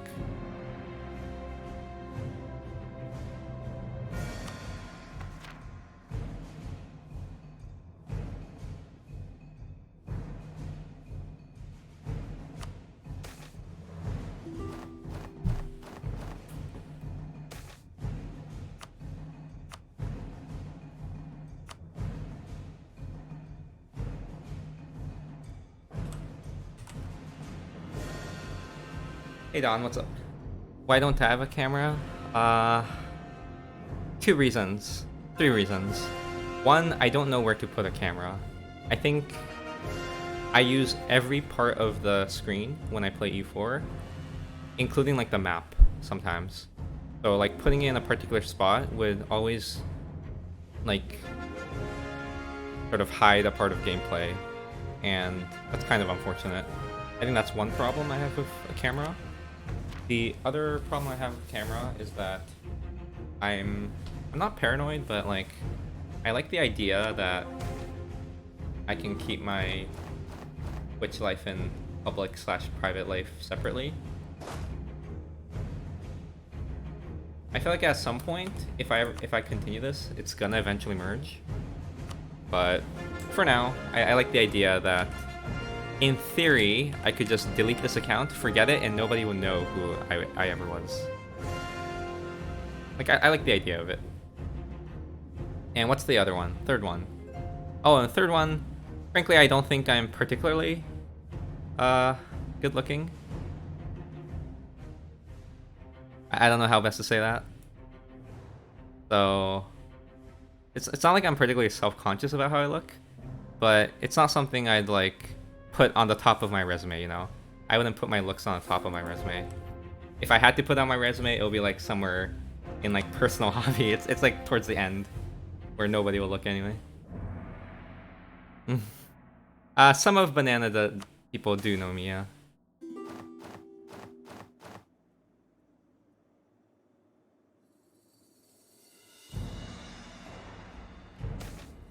Yeah, in theory.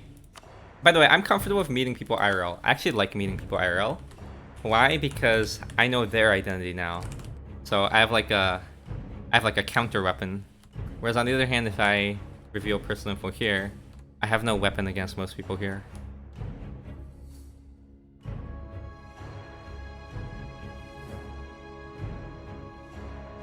Just wear a hat.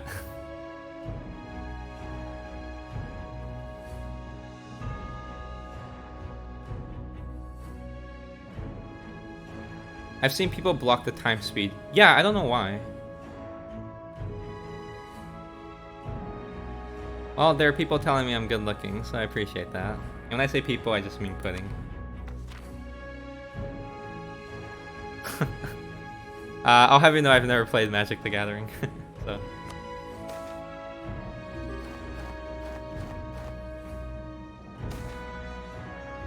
But yeah, I don't know if there's too much benefit, I guess, from me enabling a camera. But I feel like if I were to ever continue this, to a point where I'm beyond just recording myself playing a game and happen to have people asking questions, if I ever get beyond that, I suppose a camera is like a fairly logical step. Because, I don't know, I think it's fairly irrational, but humans are irrational anyway, but I think people get more like authentic feel of who I am by seeing my face.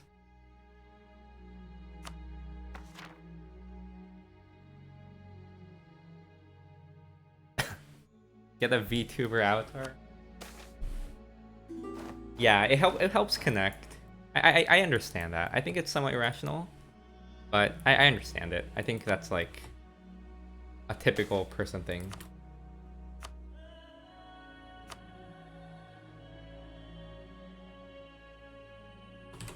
Yeah, so I don't know what part of my screen to cover, that's the issue. Whether I do VTuber or real camera or have like those meme pictures. I know some like streamers put like weird pictures of like cute girls or whatever, and I don't know. I'm not sure if that attracts people or like makes it funny or something, but I wouldn't know where to put it.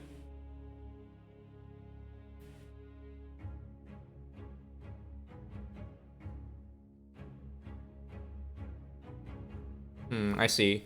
Rainru, for me, I actually agree with you that meetings with camera are more engaging. But I feel like the bigger reason for that is because once you're on camera, you're more reluctant to like alt tab and do other things, or like stare at, like look to your side on your second monitor or something. I feel like you get pressured to like look at your computer, and if you're looking at your computer, it makes you more engaged because you're listening in more. I feel like that's more the reason why camera helps online meetings, but I don't know, just a theory. E4 in the corner and full screen.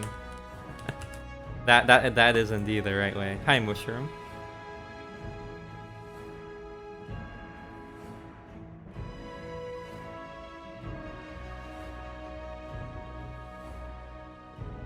But I mean, I think when I said it was irrational, I just mean that in theory, people shouldn't feel more connection to me just by knowing what I look like. In theory, because my understanding is that most people who are here are interested in me with related to U4 and not my personal looks. That's what I meant when I said irrational. And I don't think it's a negative thing. I think that's a phenomenon that occurs for pretty much everyone. I certainly would feel more connected being a viewer, seeing their faces. But I won't be able to justify that, except it just feels nice to me or something.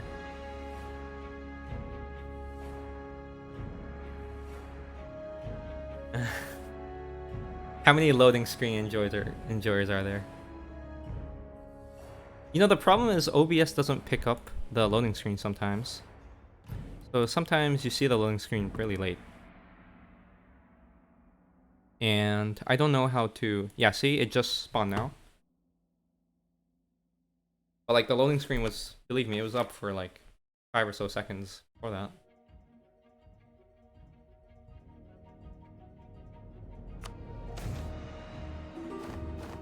You know what'd be fun?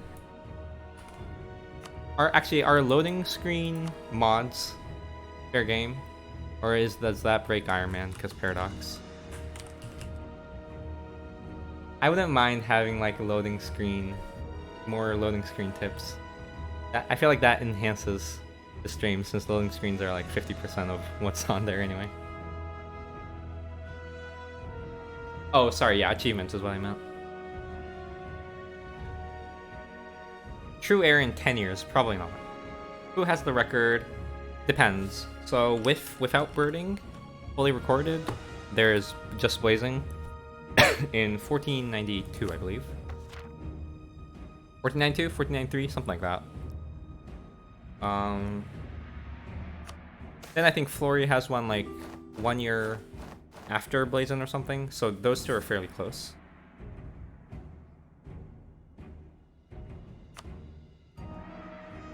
Oh yeah, and there's of course Ludi with his 1502 true air, claiming it as a world record, but that's okay. Yeah, 1502 and he thought it was a record. But whatever, that's okay. It's all part of the clickbait. Can you do better? I'm sure I can. Especially on the new patch. New patch makes most speedruns easier because of the war score and AE reduction flat out.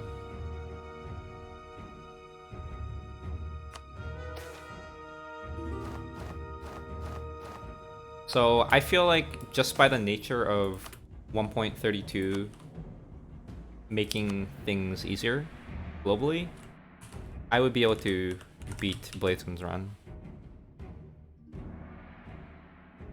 Now the question is, how much can I beat it by? Well, on the previous patch, I was theory crafting, or like I was like doing some basic practices on theory crafting for true air, and I thought 1485 is a good time that I can do.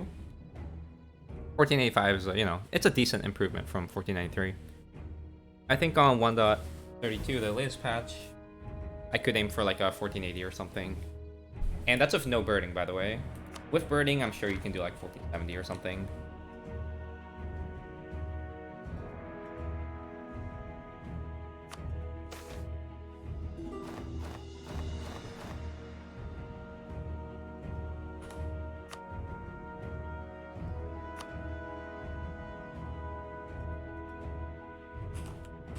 I'm restarting for a particular event, Yakneg.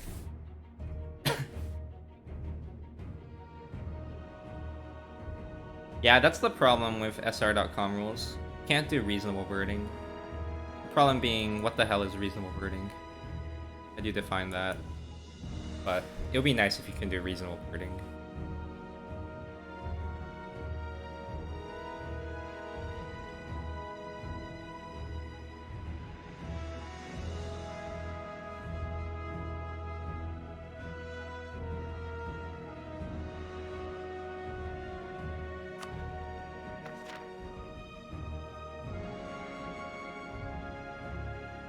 Number 1 on E4. Everyone becomes number 4 the moment Flory is not streaming.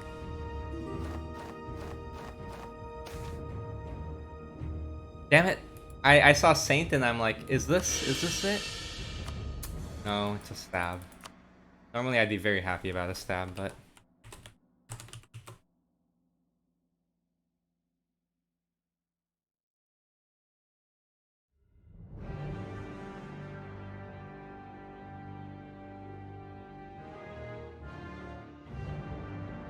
We're losing mind. No, I'm chilling. Don't worry.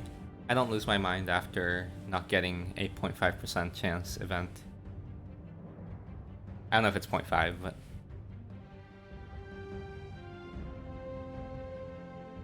I did I didn't actually lose my mind, but I did get a bit frustrated when I was going for the Emerald Ruler, though. That shit hurt me. That was like what, 8 hours of birding total? That was crazy. That like really hurt. Stupid things, I have to do it again.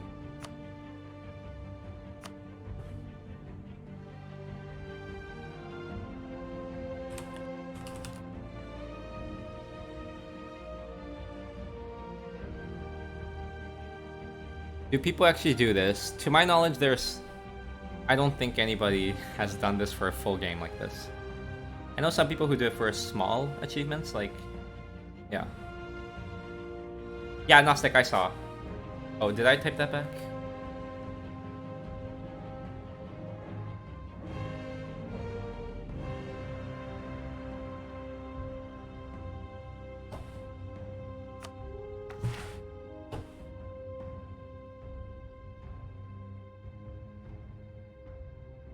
Why do you have to restart the round? Oh, no. Sorry. Okay, by the way, I did make mistakes, namely the Mongolia integration, which is hurting me. But the birding I need to do is to kill this guy. I'm committed to getting the HRE passively. I can't trip Austria with my state.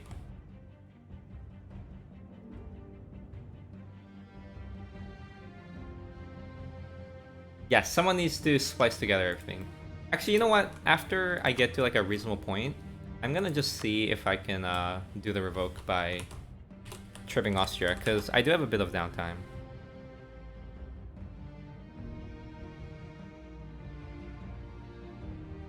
So yeah, I'll be birding till I see Mr. Habsburg die. He's very young. He's in the 30 to 40 range. So it's gonna take a while. The benefit is, on the positive side, I will be playing more than 1 month. I'll be giving myself more than a month of playtime. So I don't know how that evens out the odds in comparison to the Timber thing I was doing, which was like 20 something days.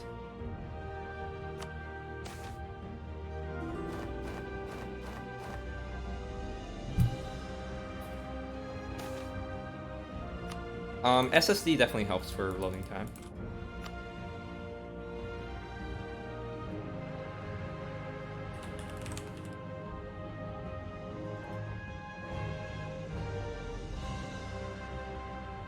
Oh, Gnostic, you know how I'm gonna get a land pass to Venice?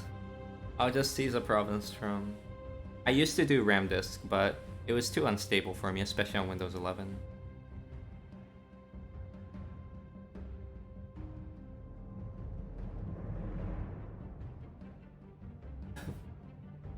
Imagine how much faster this run would be if save and loading on U4 is much faster. That'd be nice.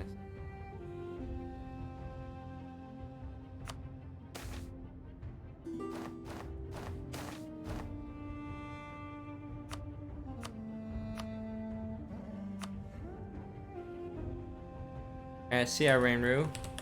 Hopefully if you're here next time, we'll be beyond July 20th.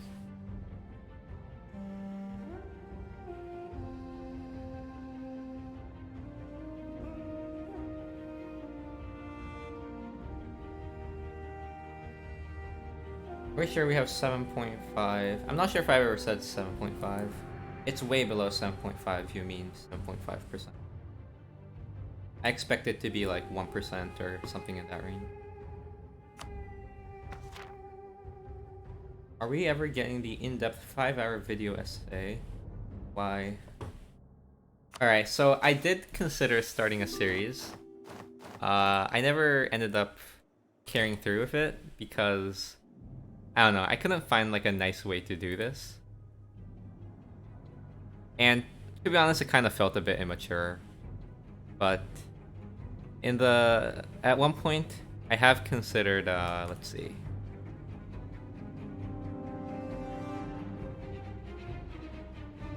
I have considered joke videos like this. But yeah, I didn't think it would be that interesting. I gave up on the idea.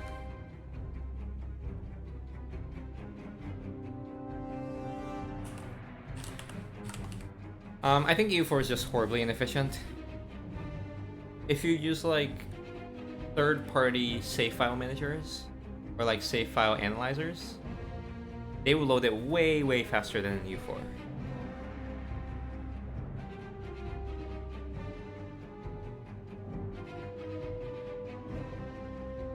You can save a few seconds after each bird if you had the option continue last save at the launch of the program. That's a good point. The only thing is, it might be tedious for me to manage the flag. Presumably I have to go into Steam and then change properties and add that extra flag. I'd have to remove it when I don't want to load from when I'm done birding, essentially. I'm not sure if that works.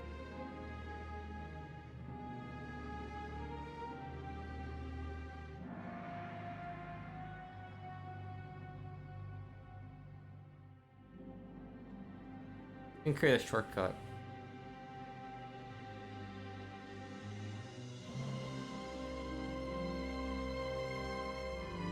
I see an stick.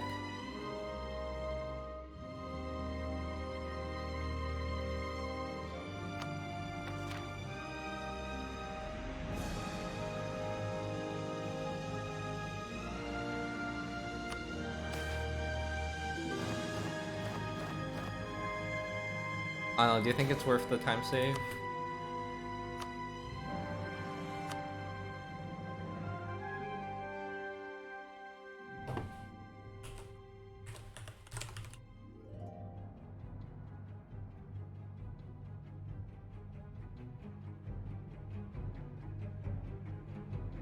Oh no, you shouldn't be resetting during pulse events, Nostek.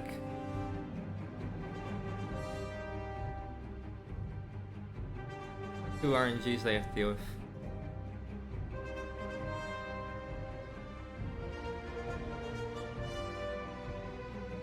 Well, now you're working for 2 RNGs, so it's hard to get the optimal scenario.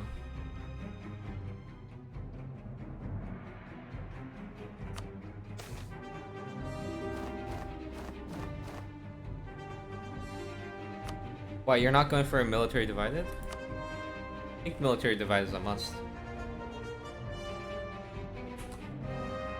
Did you at least save the military divided then?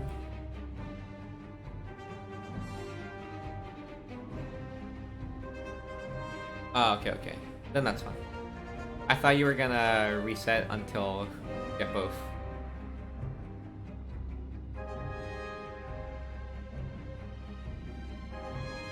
Also, how long have I been birding? I've been birding for 2 hours already. Kind of surprising, actually. I didn't expect this session to take that long.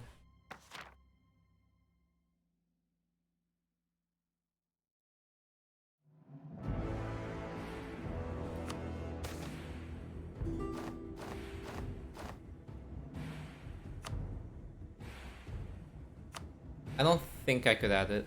I tried adding it before and I couldn't find it. I'm not sure how you can add tags on Twitch, like new tags.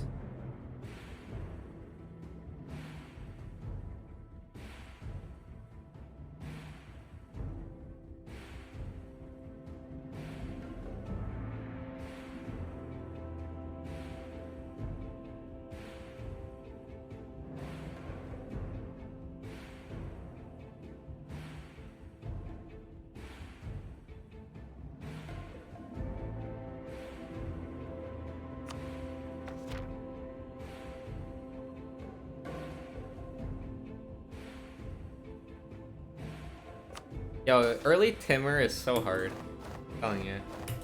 It's so hard to get. Especially if you're looking for Conqueror and Silver Tongue. But in hindsight, I'm not sure how valuable Silver Tongue is.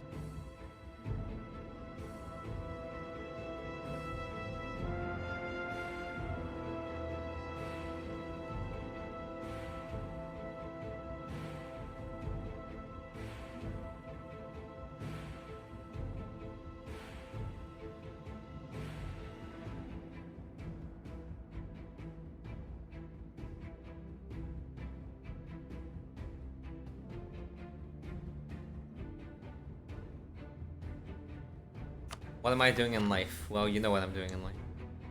This. You may laugh at me.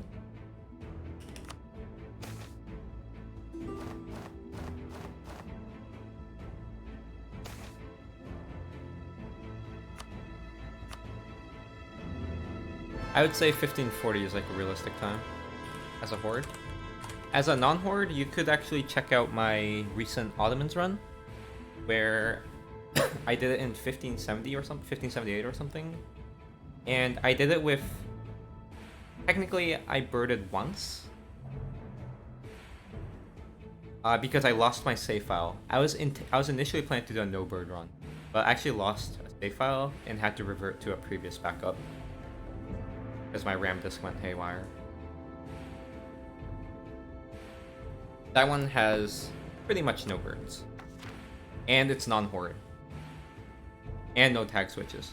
I lost the save file because it was on my RAM disk, and my computer wiped before my automated backup thing triggered. So I lost the contents of my RAM.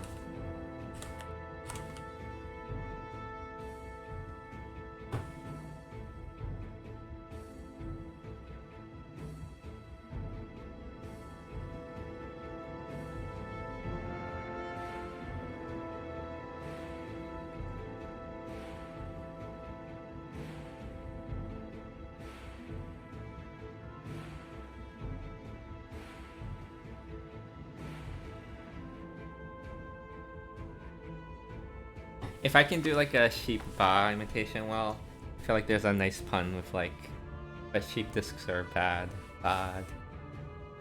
Too bad I'm not very good at.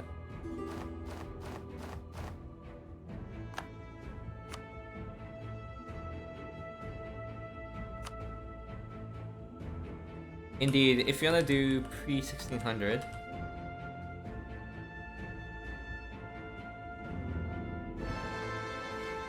I don't think Biz is the choice. If someone can do a pre-1600 starting as Biz, ending as Biz, I'd be very surprised. Like, I can sort of see it being possible. I can sort of see it. But I would be surprised. I'd be very impressed.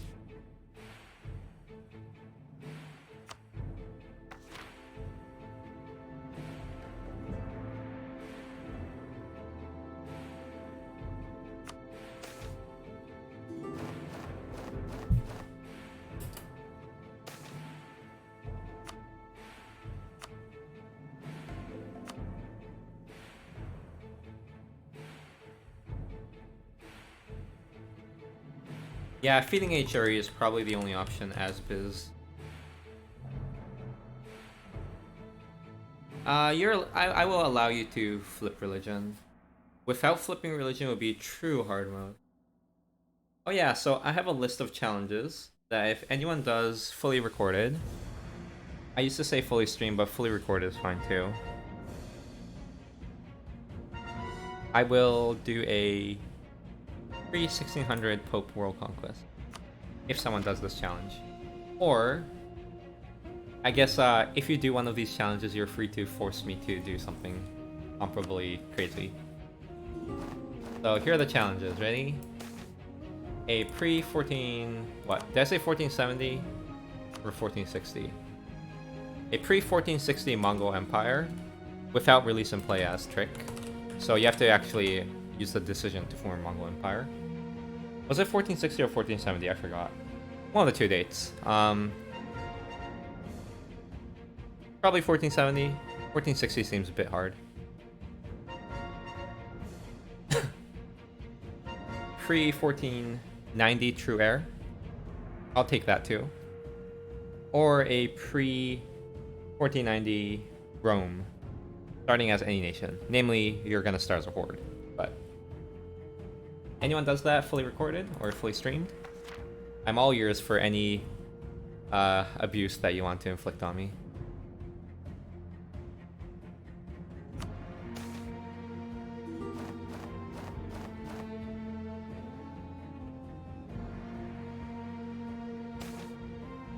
So, those are the challenges.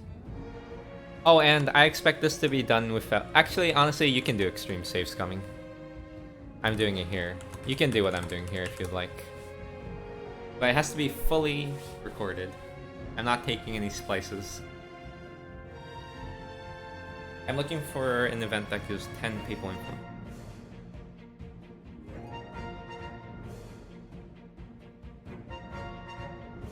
But I'm telling you, my challenges are probably feasible.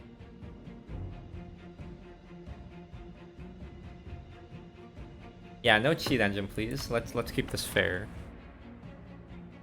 I think you can delete that December 25th. Nah, I'm doing another December 25th one next year.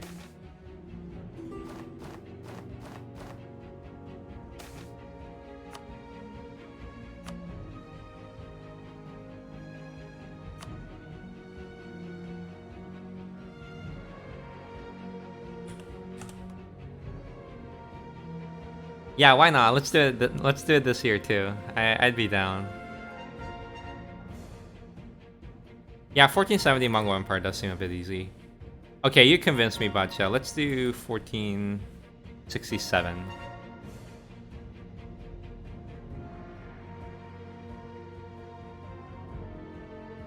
I want it to be hard enough that you guys really have to try. Like, you guys have to, like, try super hard. Because I feel like that helps you improve. Whether you want to improve.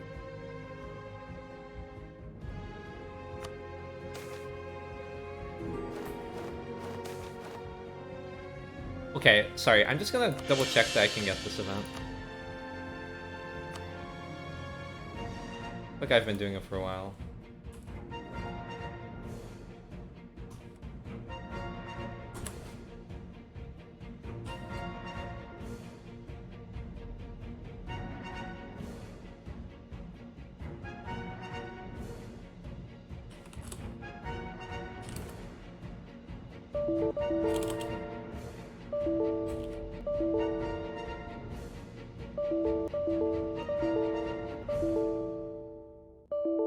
Hey, can you stop making...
Yeah, it looks right to me. I should be eligible for it.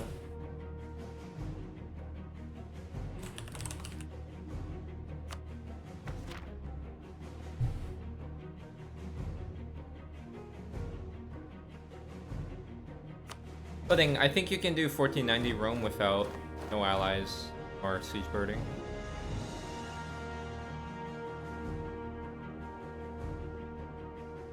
Yeah, I'm going for a dip rep for a dip from this interaction.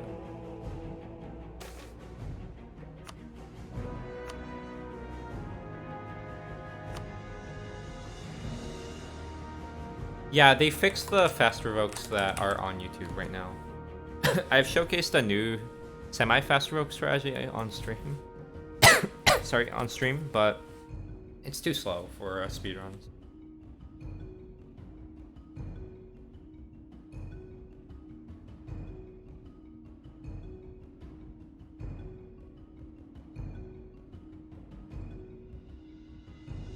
But like, if you want, you can use that no allies thing. I don't think birding siege sticks is necessary. Also, I think oir13 is better than Kazan for this run.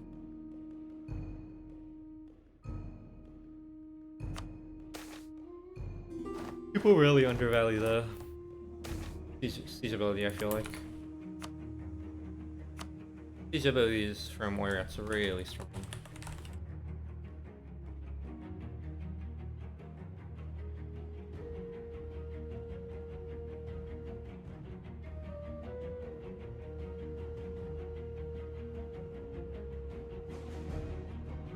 Yeah, I get that sentiment. Kazan is my baby too.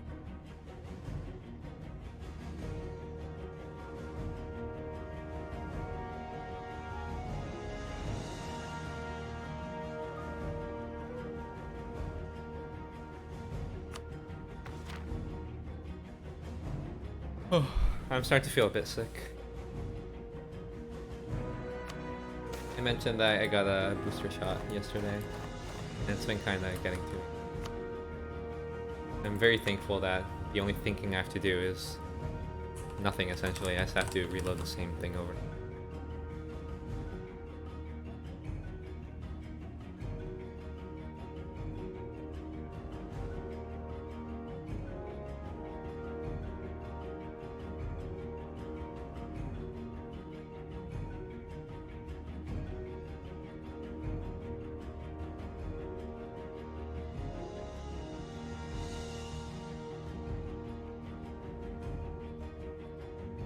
Oh, yawn.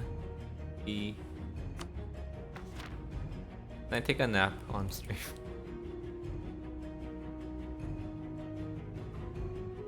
Do people do that for really long speedruns?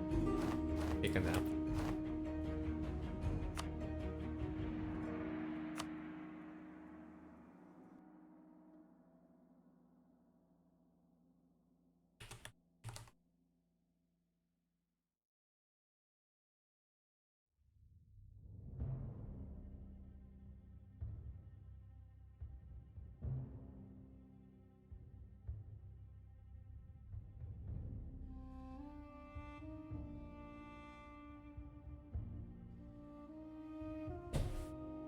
Yeah, I guess you can't pause the timer.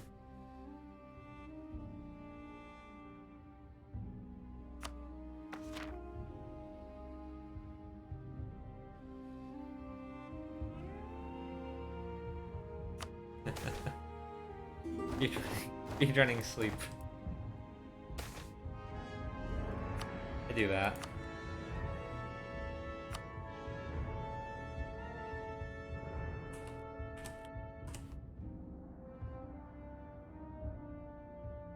I think generally I operate on like 6 hours of sleep.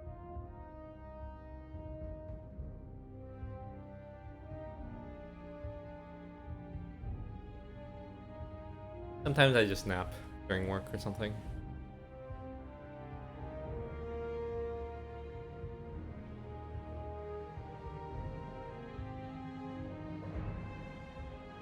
Naps are always fun. It feels really bad napping on a weekend. At least to me. Like, wow, it's the weekend. I have 10 hours to bird E4 all day. And then I take a nap and then I only have 4 hours to. I don't know how to take power naps. That's a skill that I wish I had. Like if it works and is effective for me, I would totally use it. So OP.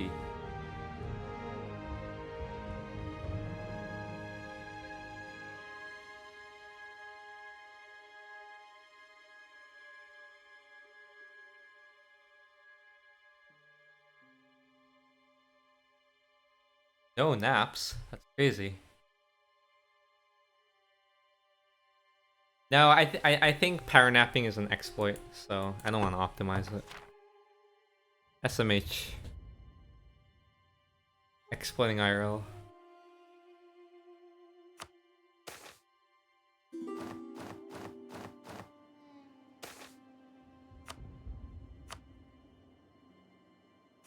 Why don't you use Cav in a run like this? Because frankly, I don't think I need it. My max morale is so insanely high that the extra morale pip from Cav is like whatever. And I need more troop count than better troops. Because I win wars by sieging.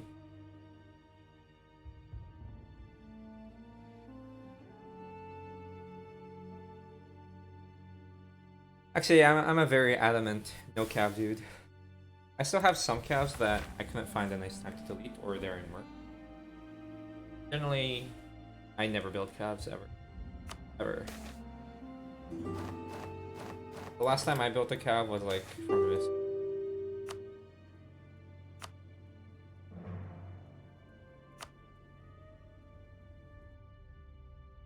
Oh, I see. You have a strict housing situation.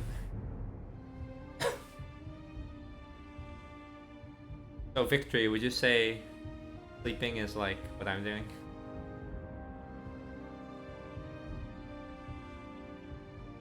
Three hours of continuous birding.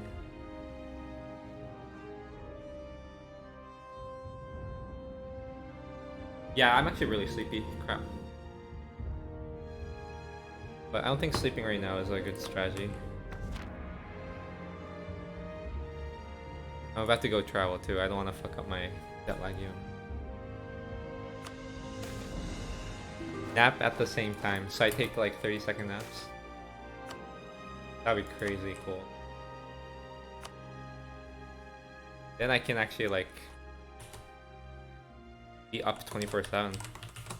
Maybe not 24. That'd be nice. I'm at least closing my eyes during loading screens though, to rest my eyes.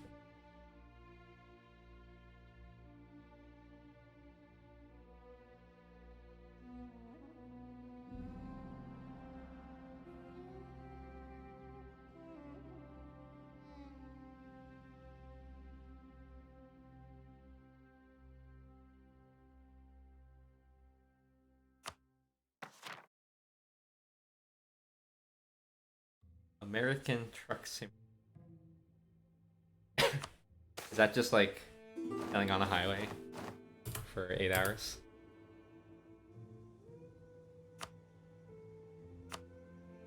I'm looking for a particular event that gives me 10 pay points. Why am I spending 3 hours for it? Now I feel like I'm just committed. 2 hours and 30 minutes. If I knew ahead of time that it would have taken this long, I'd say, fuck it, I'll figure out how to get the guy later.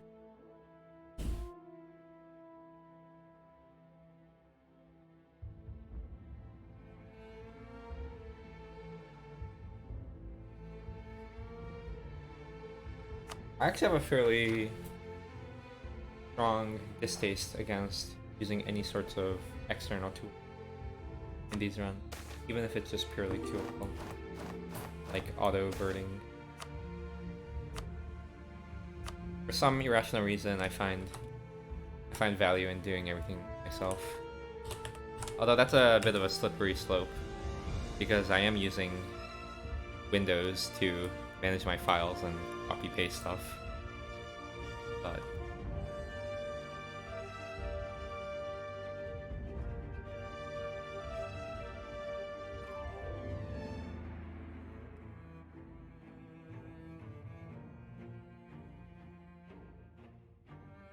yeah, the way pulse events work is that it fires on a particular date. If I miss it on July 21st, I will not get it until 1456 July 23rd, I believe. Sorry, 1454 July 22nd. July 23rd. July 23rd. So basically, if I miss it here, I'll miss it for 2 years. You see these events being popped up there? That's one of the many pool events that can fire on that particular day. And I'm just looking for one specific event in the middle of all those events.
What do you mean, voting on each bird?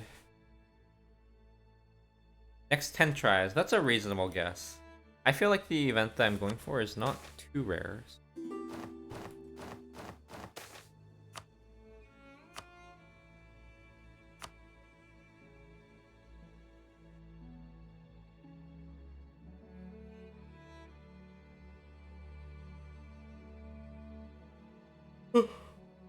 Maybe in like 100 tries I can get.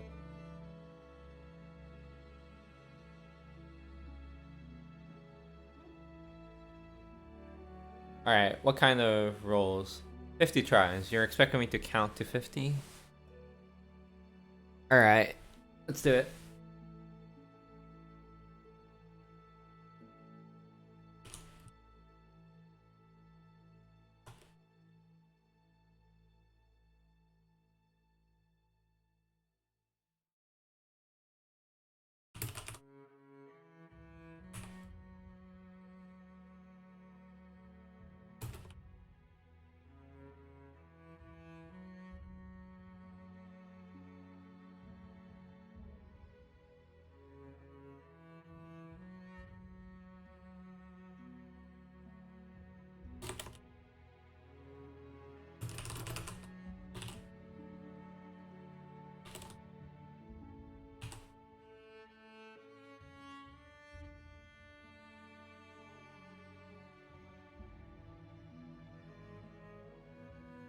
Alright, yeah, and you just volunteered.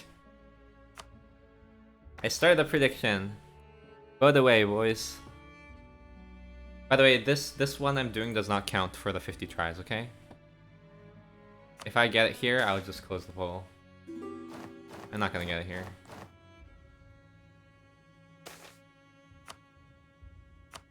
Right?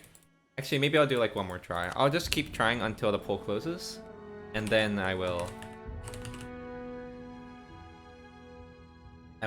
start the 50 tries. But anyway, vote away, guys. It seems that people are kind of pessimistic here. 15,000 non-believers.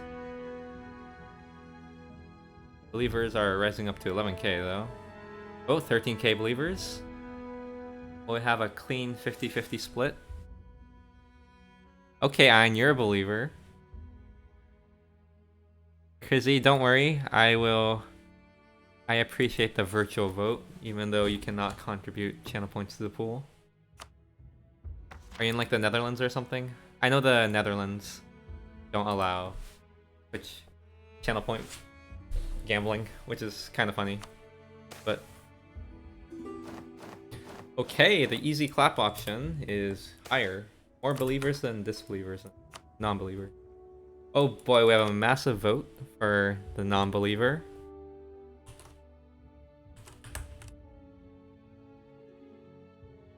Where is the faith?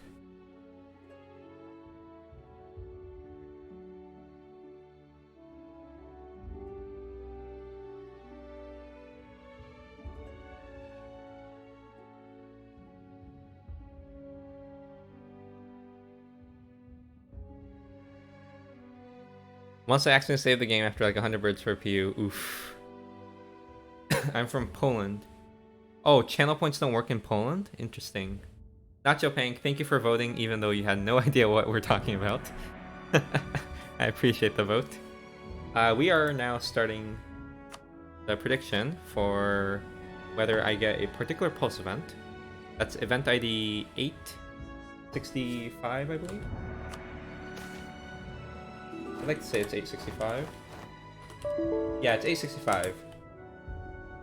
Okay, and I have 50 tries to go for it. Hopefully all of you will be awake for this because your eyes will be glued to the screen with this riveting gameplay. Ready? First try incoming.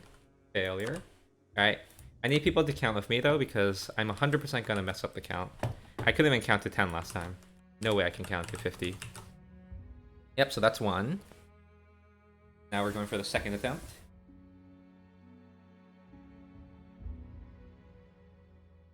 Del Sir Loco is a proud disbeliever.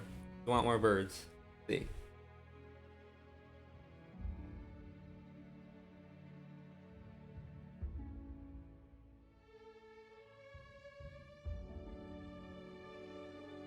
So what time zone is it in wherever you are, Ein? Is it all plus 6 hours compared to East Coast? No, right? It's Central European time or something like that?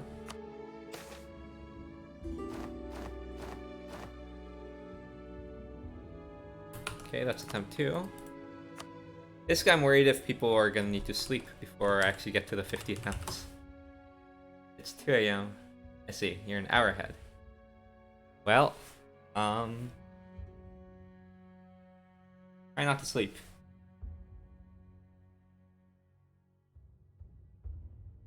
I assume your points still get distributed anyway, even if you go away, so it's probably fine.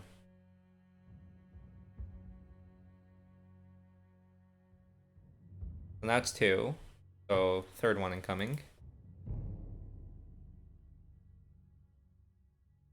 Well, welcome back, Zeg's code. I think most people are on that camp. Alt tab listening. I wonder if I yell out loud, people will be startled and back. Right, that's 3 attempts so far. So now going for the 4th attempt. Thank you, Ein. Oh man, 50 is gonna take a while. It's probably gonna take like an hour.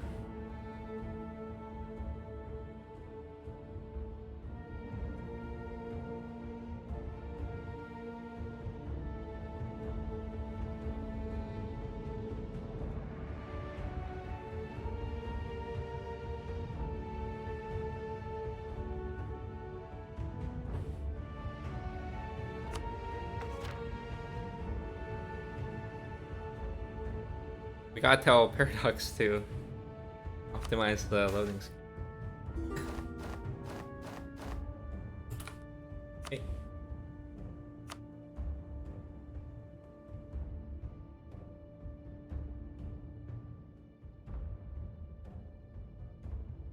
Sounds like you think 50 won't do. That 4 birds. Oh, that's a very expensive rename, Elb Troll. But you know what? It's not like I'm gonna be doing anything interesting for the rest of today. So I'm happy to proudly hang the ornithology community title.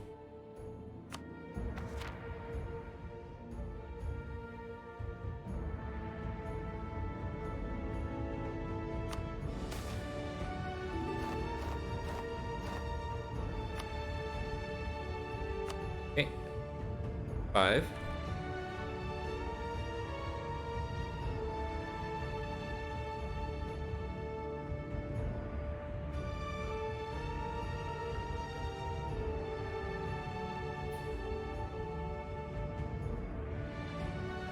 What do you mean 9? We're gonna get next try on the 6th one.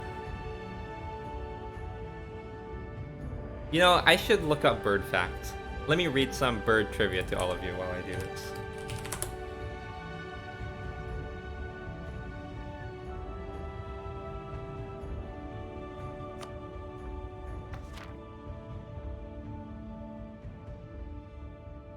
So I'll be like paying 0 attention to the counter, so please do count. I'll be reading bird facts. The sword-billed hummingbird is the only bird with a bill longer than its body. Too bad I don't know what a bill is. There are over 9,500 species of birds in the world. Scientists typically group them into 30 categories, and birds are in fact the most widespread of all animals around the world. Approximately 2/3 of all the bird species are found in tropical rainforests. Potin chicks have 2 claws on each wing, and when they climb out of the nest, they use their claws to hold on to mangrove trees. They lose their claws once they mature, but they remain poor flyers. Okay, time to read chat. Oir13 community, what does that mean? Oir13.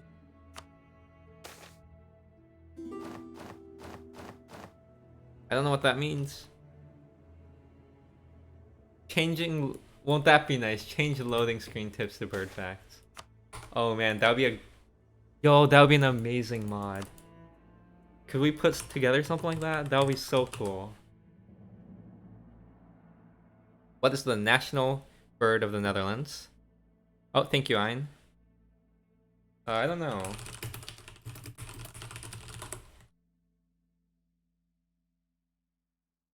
Godwit?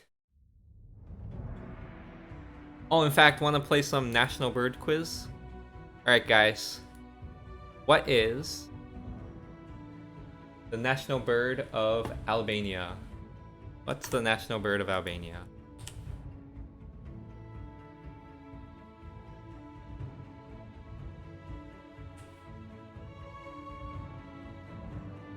Skanderbird. Okay, we have some eagles.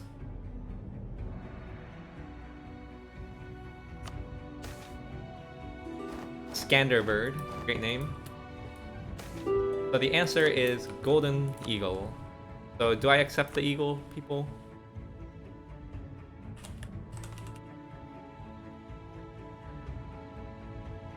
Oh, Bill equals beak, thank you.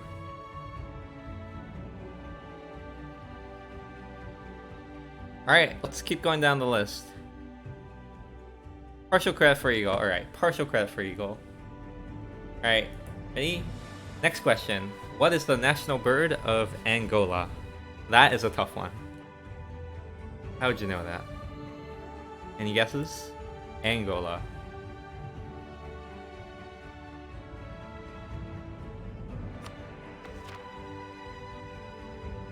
Pigeon. Angel, says Sparta. Harpy eagle. What does a harpy eagle look like? Is that an actual bird? Heron. It's like a tropical bird, right? Asks Pudding Kip. So I must admit, I don't know anything about birds. But sure, it looks kind of tropical. Okay, so the answer is a red-crested Hurako. In fact, let me do it like this.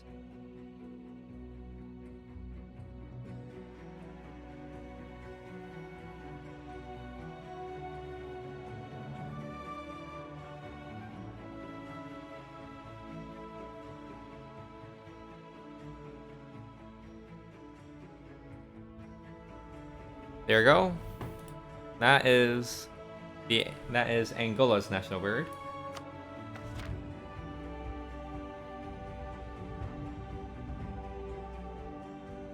Alright, next question. These are hard. What is the national bird of Anguilla? Anguilla, I believe. It's a British overseas territory in the Caribbean. That helps.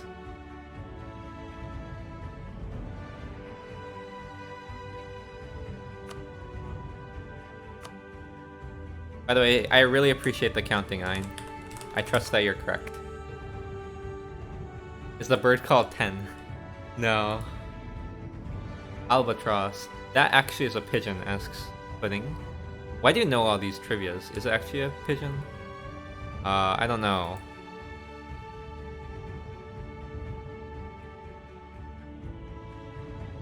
There you go. That is the capital. Not the capital. The national bird of Anguilla. Here, let me give some easier questions. Because I feel like some of these are way too hard. So I'll pick like the major countries and like the countries I think are representative of like a typical audience here. Okay, so I'll start with Argentina. What's the national bird of Argentina?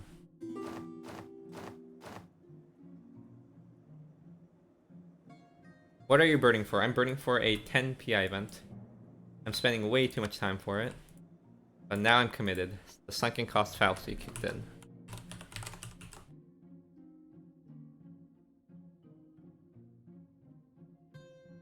Ein asks vulture. Someone says golden eagle. What's that? Palm FPL. Elb Troll says some Andean bird. I feel like that's a cheap answer. Alright. I'm gonna reveal the answer. This is the answer. It is the Zenaida dove. Which includes, it's the family with doves and pigeons. Sorry, I'm looking at the wrong one. There you go. I'm looking at, this is the one I meant to show. Sorry. Sorry.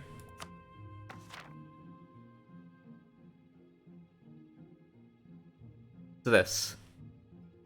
Oh, by the way, now you know that's also the national bird of Uruguay. So you can impress your friends from there. And that means I shouldn't quiz you. Oh, I should have gotten rid of the browser. Sorry about that. Alright, nothing of value was lost.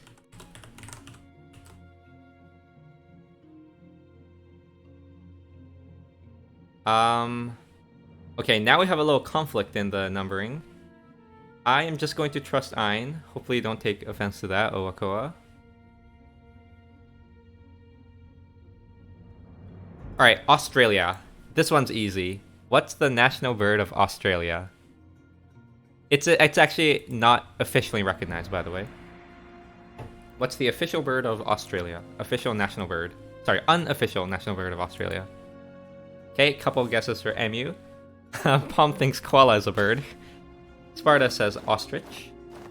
Kangaroo. I don't think kangaroo's a bird either. I've been making a tally. Oh. Well, if Owakoa is making a tally sheet, maybe I'll trust Owakoa. Is it 12? So is this the 13th one? What are your thoughts? Should this be 13 or should this be 12?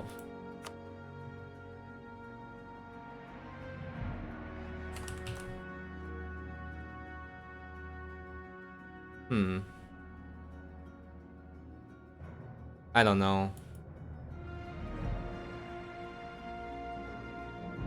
Alright, let's do 12. It could be 13, but I feel like I like the believers more, and I want to cater to the believers. And by the way, of course, the answer of the question, what is the unofficial national bird of Australia? It is indeed the emu. Bok bok bok. The Australians are coping. That's why they're not making it official.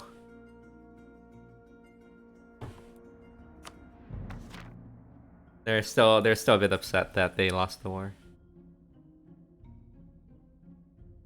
I'll be reviewing this VOD tomorrow. Alright. I will transfer Ein's VIP over to you if you were right, okay? How's that? Would you put your VIP on stake, Ein?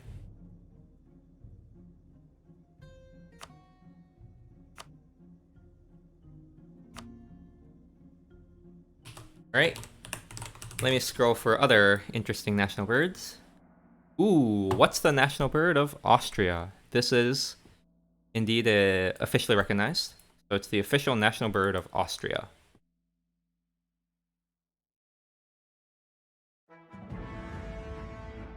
The chin. The Edelweiss. Isn't that a flower or is that actually a bird? Yeah, Edelweiss is a flower. The emu. The Habsburg. Good one. Ostrich. That's good. That's good. I like it. Reichsadler.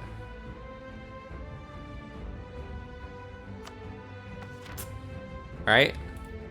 Time to spill the beans. The answer is... Oh, I did load the game, and I suppose I should show the entire gameplay, so there. I'll show that. Right. And let's now show the bird. Barn swallow.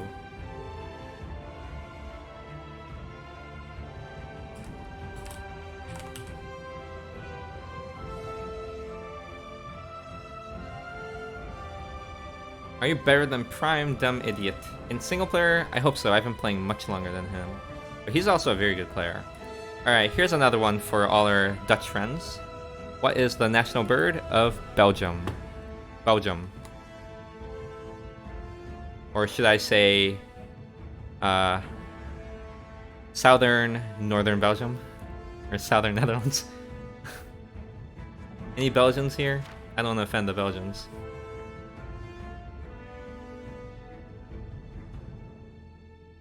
The cock. Sparrow.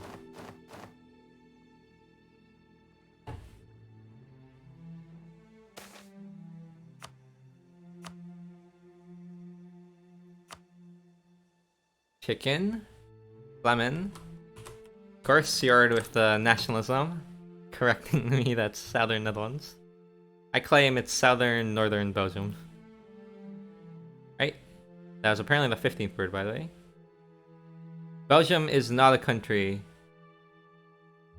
Lots of copiums in chat. Right, so the answer is... Sorry, I'm not able to read all the chat. My chat's surprisingly active right now.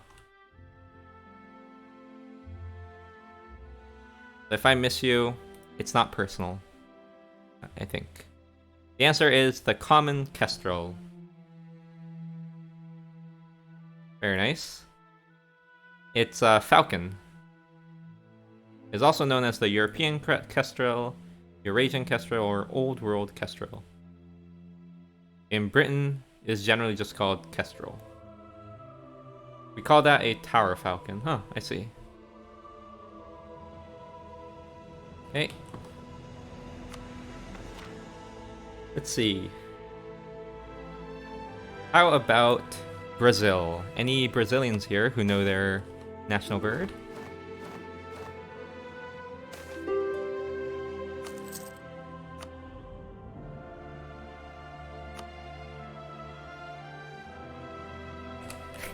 A monkey. Macau. Toucan. Lark. Alright, to be honest, I don't know. I'd have to read to be able to identify. Let's see.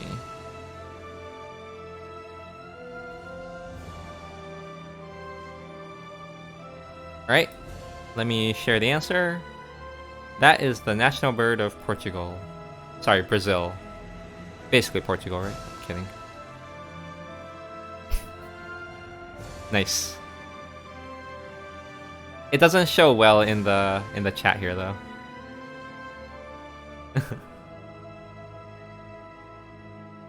Oh, there you go. That's the national bird of Brazil. Very cute. Cute stuff.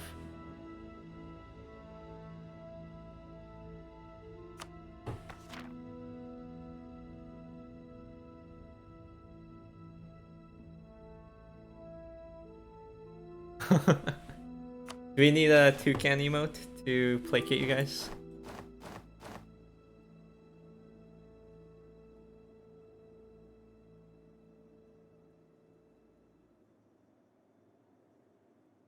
Literally tordo in Spanish.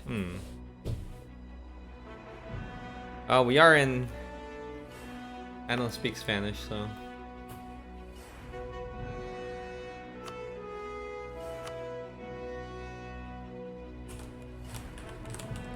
Yo, I need 3 monitors to do this properly. Okay, what's a fun bird now? Ooh, so someone talked about Canada, how they don't have an official bird. And that is indeed true. But they do have an unofficial bird, according to Wiki. So what is Canada's unofficial national bird?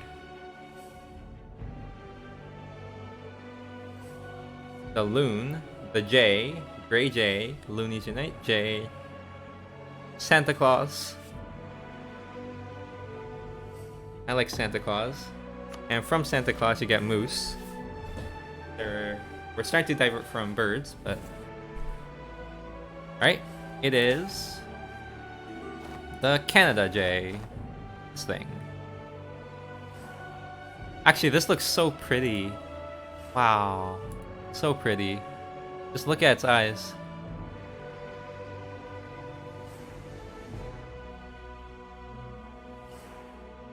Yeah, it's a very pretty looking bird. Probably the prettiest bird I've seen so far.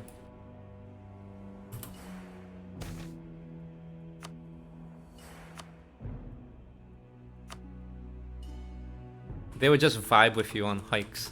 That is really cool. Damn. I would smooch that bird, says Realms. What if there's a MP that is 1-day move? Well, I'd actually be very interested in theory, but in practice that's not gonna work out. I thought the pigeon from the dating sim was the... Alright, what's my favorite bird in Hatoful Boyfriend? That's the next question. Here are the candidates we're talking about. What's my favorite bird in here?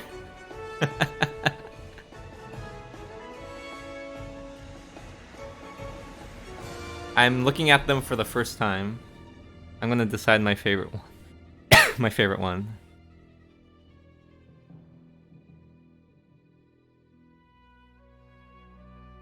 Alright, everyone got their guesses on what my... what bird makes me horny? These wings are glorious. I love these wings. I'm gonna say it's this one. Whoever this dude is. The thick one. The Thai one? You mean this one? Oko-san.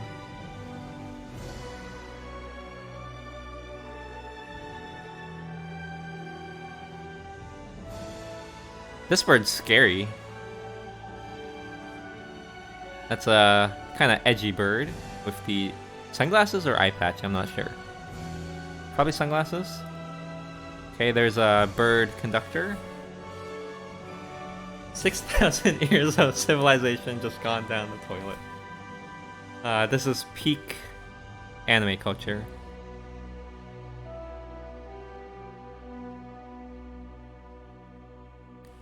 Yeah, I like this bird. This bird. I like this bird.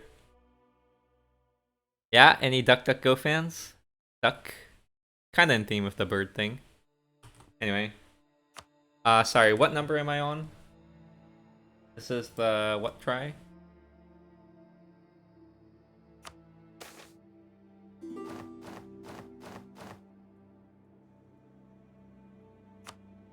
About to be 19. All right, thank you, Ein.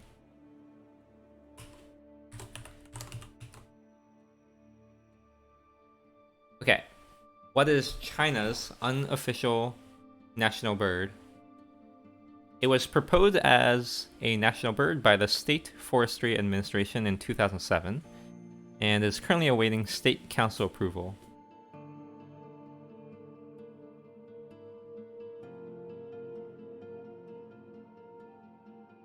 Oh yeah, it's a second bird, yep. Communism. Peking duck. Peking duck is great. Panda. Panda's not quite a bird.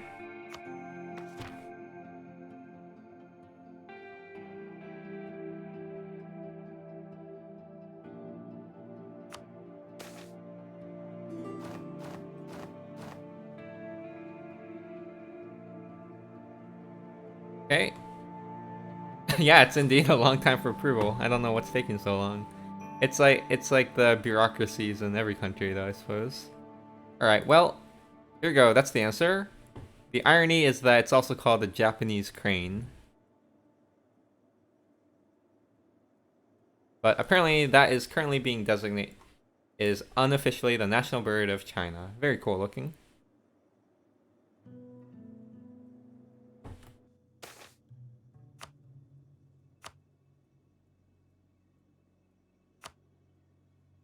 Oh, I don't think current China has inward perfection. They're ready to declare wars. Joking, of course. No, nobody clip my shitty political statements.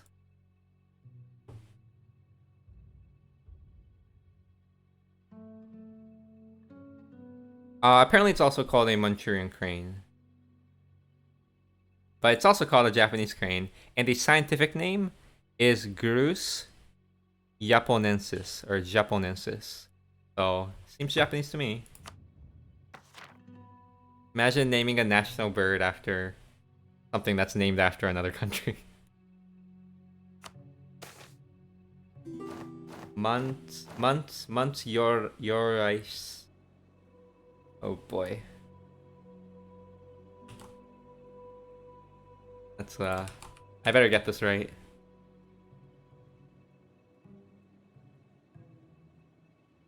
Kronkran. Kronkran Vogel. Alright. Oh man, Google Translate is thinking it's Frisian, not Dutch. Try this. Manjorijse kroonkraanvogel. Manjorijse kroonkraanvogel. How's that?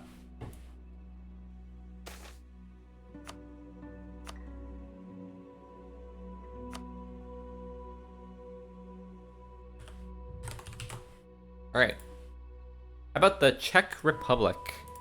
What is the unofficial national bird of the Czech Republic? Ooh. A very unique looking bird.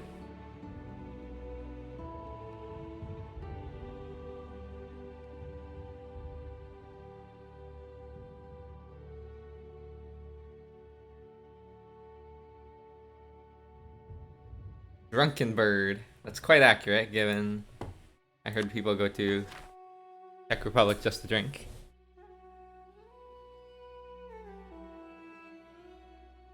And any nationalistic Czechs here? Any patriotic Czechs here?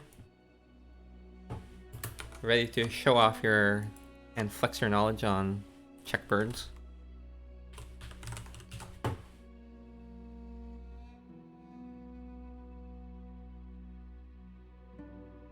Alright, looks like that's a no, so we're going, and it is the common kingfisher. Very big beak. Very representative of their male population. See, it says male! Ha!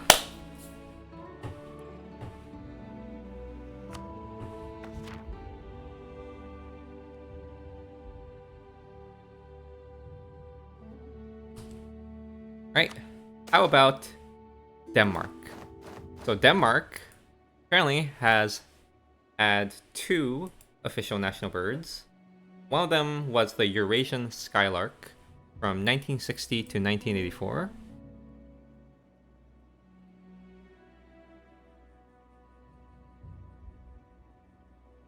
And since 1984, they have a new official national bird.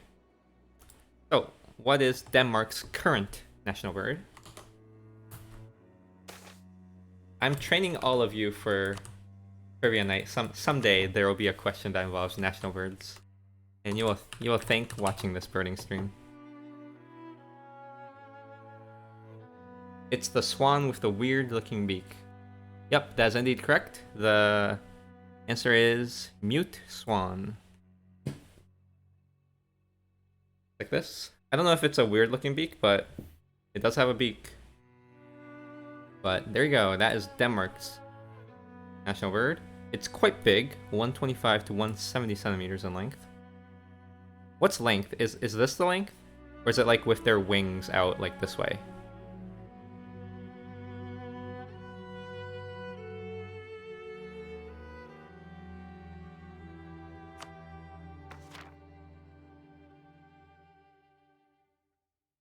With the wings out, I see.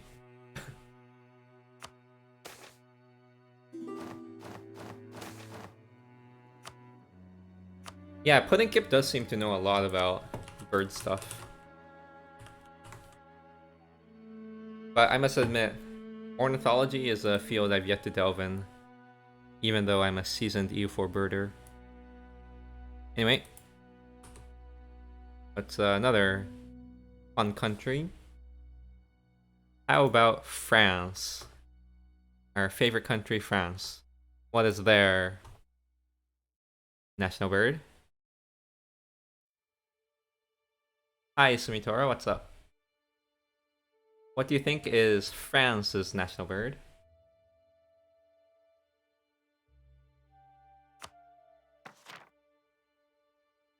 This one I think I actually knew. That's a cock, says Puddingkip. Swan, says Sparta. Polka, says Plappy.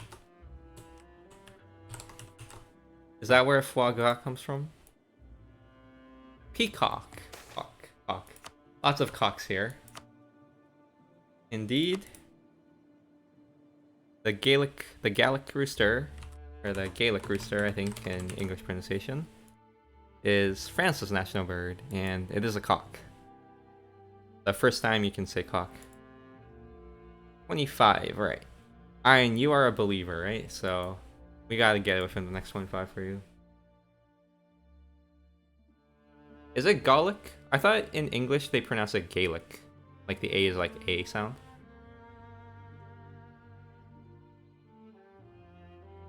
Le coq gallois. Le coq gallois.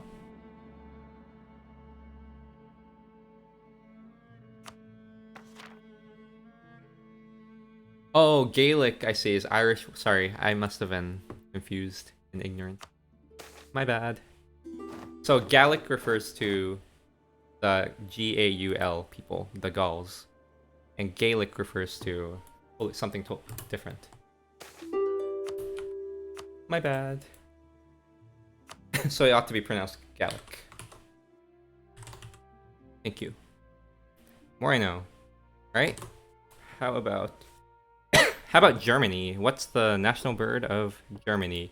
Oh, I should mention the Gallic rooster is the unofficial national bird of France. Germany also has an unofficial national bird according to Wikipedia. Goose-step, says Oakoa. Black eagle, ze eagle. Yup, it is just plain old eagle.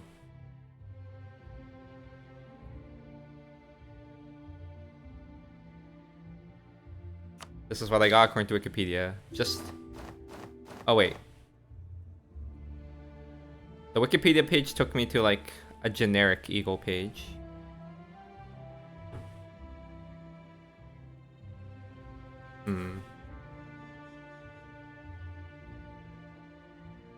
Alright, let me look stuff up.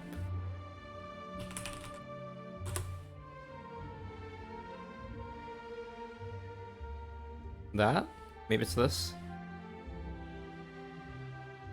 Looks very smug. With that, like, beak and stuff. The eyes are, like, very confident. Smeagol.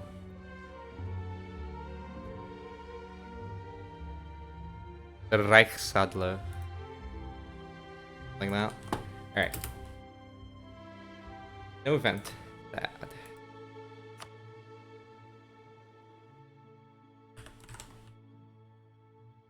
Alright. Any Spanish people here? Is Gnostic still here?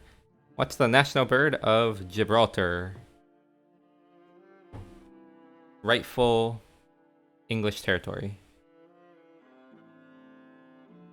The Brandon bird. Nice puns. Barbary partridge. That's a very specific... Holy crap, Eltro, you got it! Yeah, it is indeed the Barbary partridge. Did you just look at it back when I was sharing my screen, or did you know it? That's really impressive. Looks like it has blood on its beak. Gibraltar es español. Copium.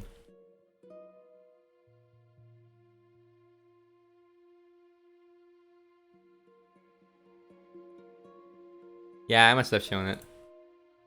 That's why it's Barbary. Oh boy. What's the national bird of Lithuania? Asks Ein. I don't know, and frankly, I don't have any good guesses. Do you mind if I just look at it? Alright, I'm gonna look at it. Let's skip. And head over to Lithuania. Everyone, what is the national bird of Lithuania?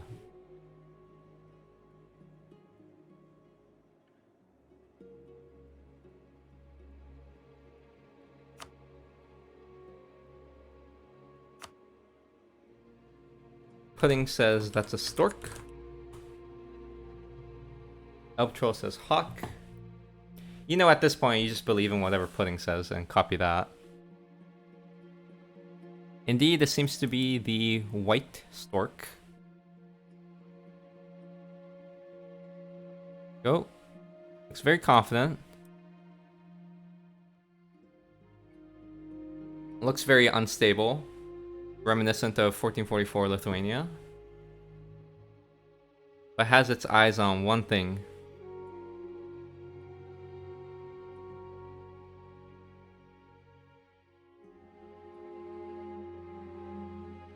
What are we doing? We are doing bird trivia while I bird for an event. Do you know the most scary bird there is? I do not know.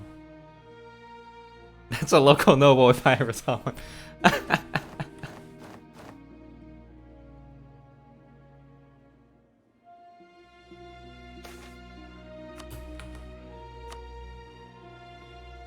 The Canadian goose, why is that scary?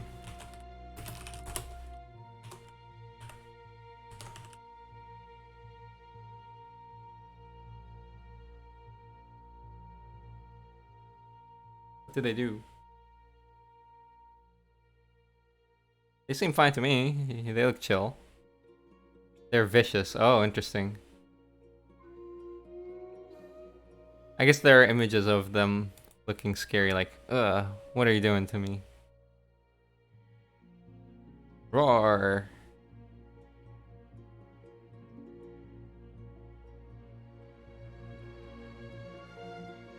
But here they look pretty chill. Oh, that's fighting mode.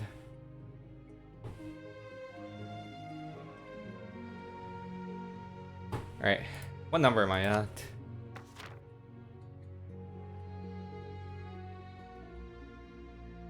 That's how I fight. Yeah, you puff up your chest and spread your wings. Might want to get your wings checked.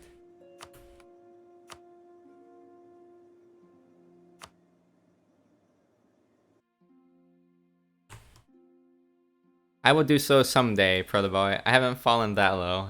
I'm sticking with bird trivia. I'm not gonna play a bird video on the side yet. Alright, let's scroll up a bit. Any fun countries that I skipped over? Hungary. What is Hungary's national bird? Watch a video of goose attacking people. Fine, I'll do it.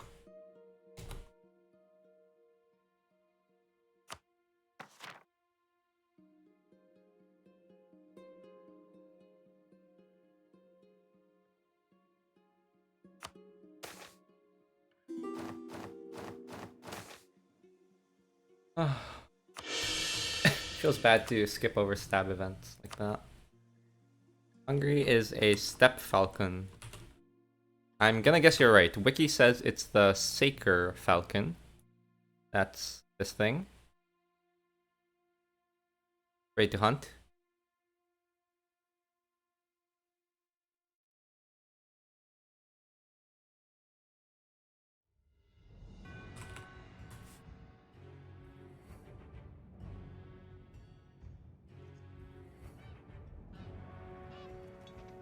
Alright, this is what I'm getting.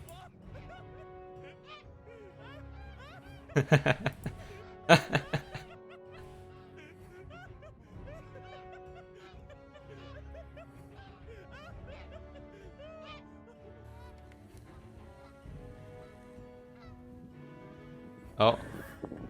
Scary dude incoming.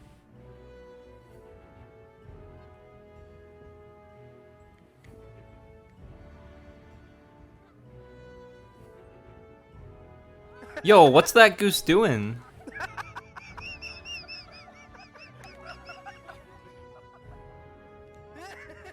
Wait, usually it's like the humans invading them, but like that goose was just like, get out of my way.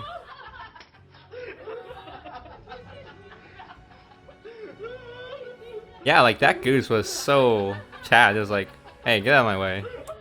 Literally just attacks people for lying down near its mouth.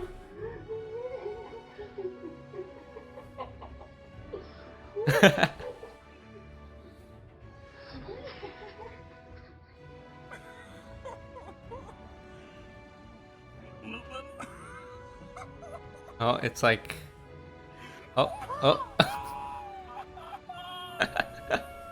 feel like people are overreacting. You ever had a bunch of them swarm on you? Oh boy, that does seem scary. Grab one of them by the neck. Okay, this one's like an example of the humans like doing something dumb, right? Just grab him. Just grab him by the neck, Sydney. Just grab them by their neck.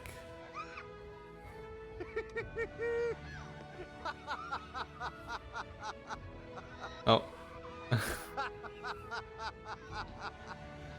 Yeah, like that one's like definitely the person's fault. Oh. Rip camera. Just grab him, Sydney. Oh, here comes. That's a beautiful goose though. Ouch. Ouch.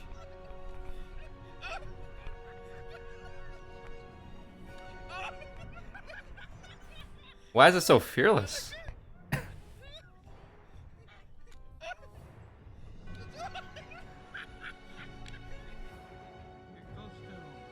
Alright, anyway. Okay, I think pudding's just another video. What is it? Red-footed. I know they sound weird, but I'm pretty sure they are legit birds. So I'm okay with typing it.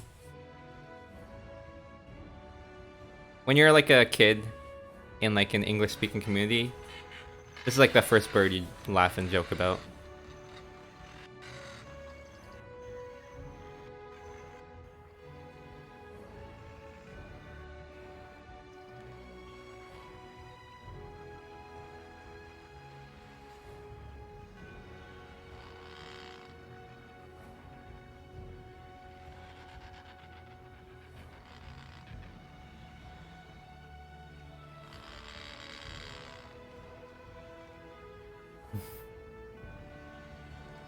Alright. Anyway, sorry. Do people remember what number I was on?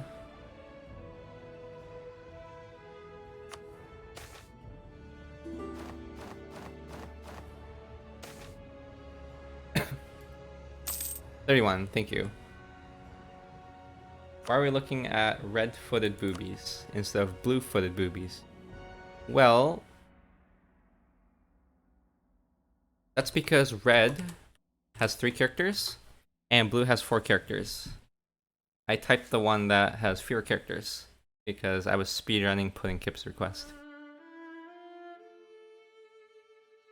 I'm birding for a 10 people influence event. Anyway, you want me to show a blue-footed boobie? Oh, I almost did it again. You know when streamers say what they're typing sometimes? That always upsets me, and I was just about to do it. Is this really it? Oh yeah, blue-footed.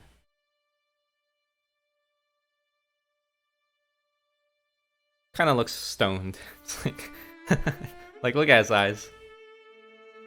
It's like, hey, what's up?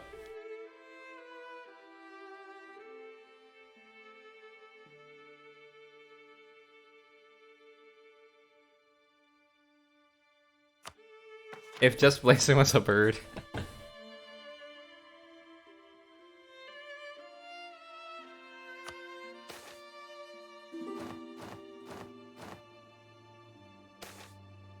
Ooh, so I believe. Let's see. Nope. Oh, interesting. So, what is? How about this? How about Japan's national bird? I believe if you like know Japanese literature, this one shows up a lot.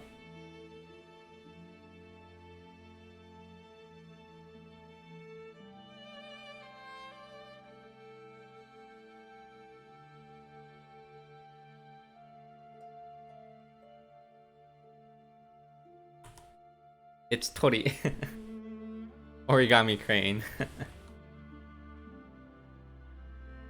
Well, we all know the drill. Whatever Pudding Kip says is right. His name does have bird in it. Oh, is that where it came from? Tori eat, haha. There you go. The green pheasant. Looks very flashy.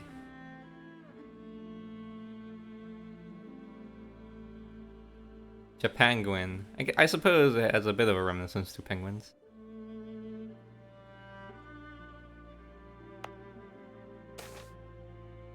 Yo, I'm ditching 2 stab events. 3 stab events so far.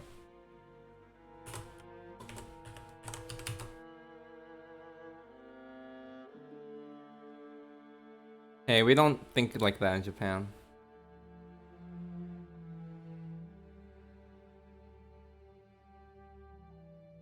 Oh, I know I got a lot. Ugh.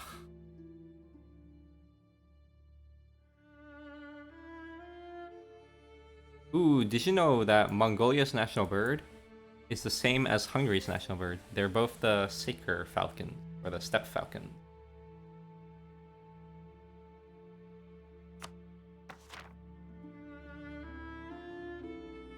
Huh, I did not know that they're good at camouflage.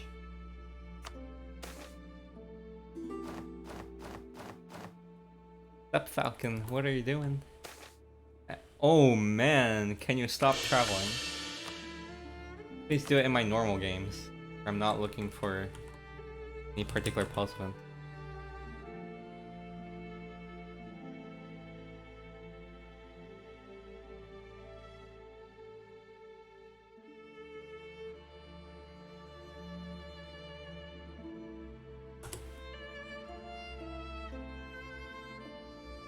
Puffins. Oh, this one's a fairly grotesque image of a puffin. I think it has some fishes.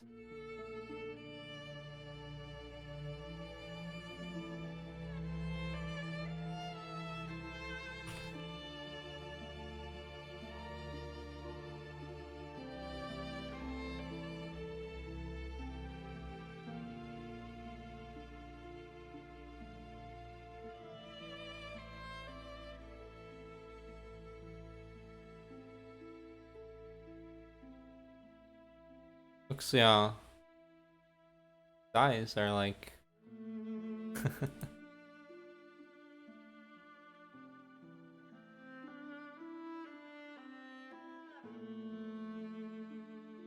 Has a very small beak.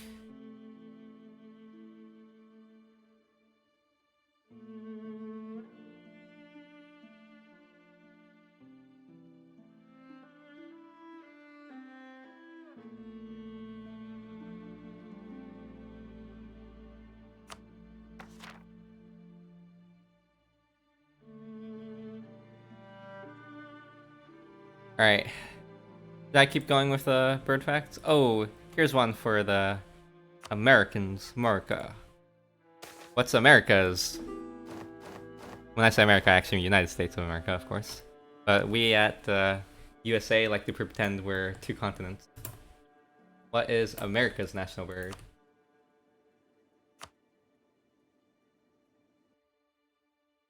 Freedom bird. That is indeed the official scientific name of it.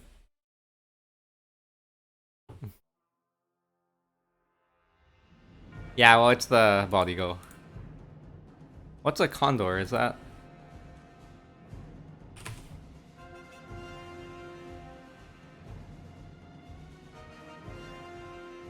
The vulture. Bertie Sanders. Ha ha ha. There you go. That's our little bird. Look at that smug dude. Eyes are pointing right towards like an oil field.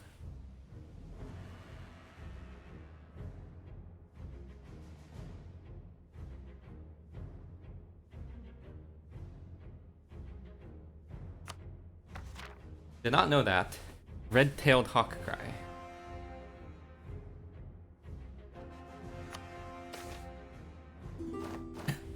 You know, there's something weird about Twitch. Is... Oh man, another traveling minstrel. Can I get my fucking event?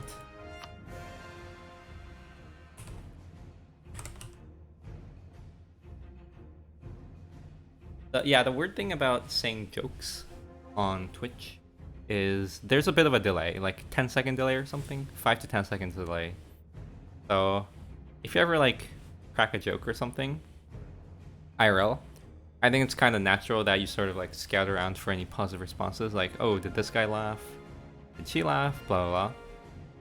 Well, maybe I'm weird, but I tend to do that to chat. So once I say something that I think is funny or like I think warrants a response, I look at chat and like, oh, where are the responses? But of course, there's like a 5 to 10-second delay, so I'm sitting here awkwardly for like 5 seconds, like, oh, was what I said not funny? Until I get validated by a random person on the internet saying kick W. And that suddenly makes my day much better.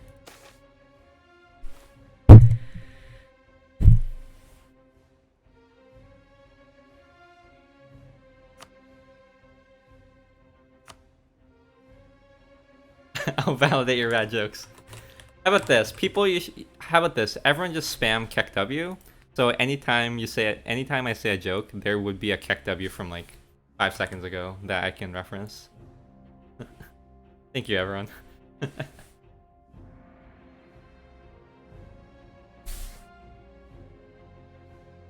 Daipai, you gotta do all caps. Preemptive Kek W. Oh yeah, it works other way around too, right? Because of the delay. Alright, so now I have to say some dumb joke.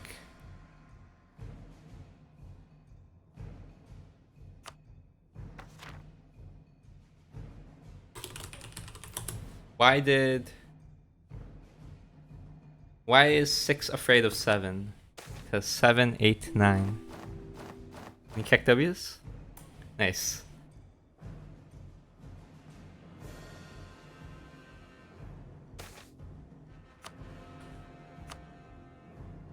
I know, that's hilarious.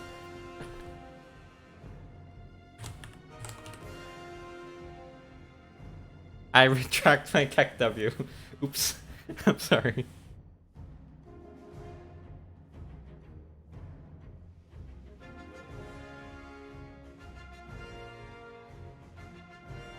Why did 789? Because you should eat 3 squared meals a day. Ah, that's actually better than mine.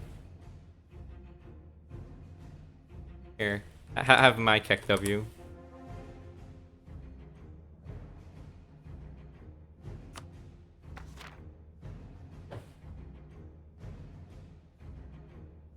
What do you call a cow with 2 legs? A lean beef.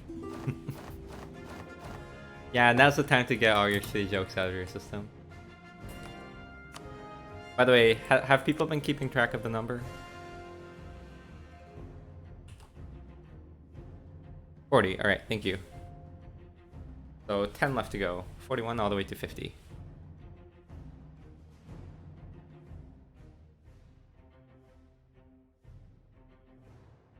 I have a good feeling about 47. If we get it on 47, I will give you a VIP. 42 is the answer.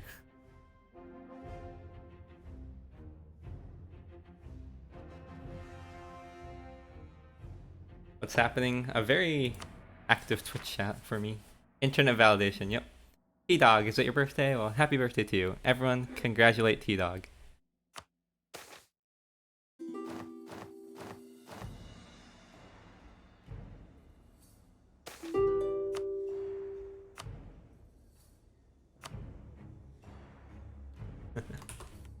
There you go, here's your internet validation.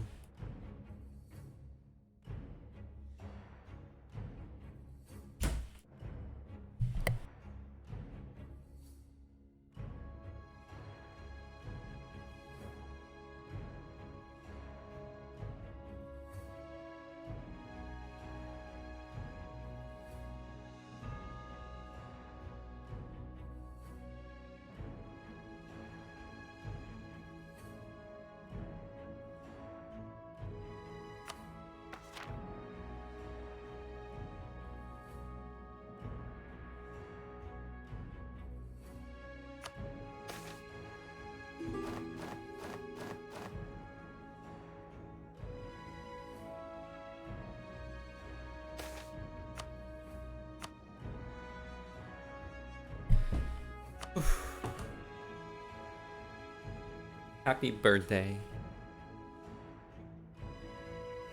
That's enough birds for a while. Maybe I should do like 2 runs concurrently.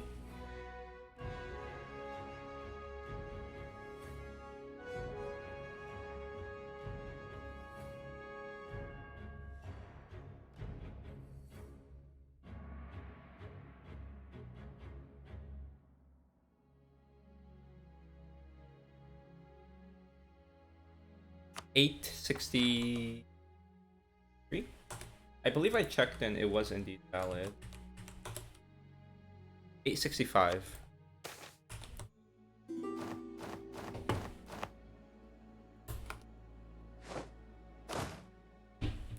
Oh, I actually, sorry, that did not count. That did not count because I loaded on 21st July.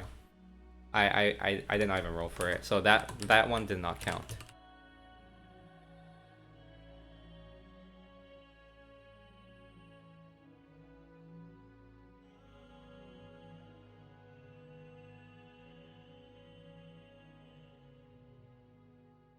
And this is so not worth it. 10 PayPal influence for this one.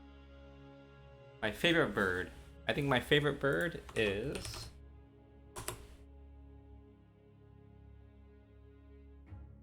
the cuckoo.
if I'll make it for the entire piece.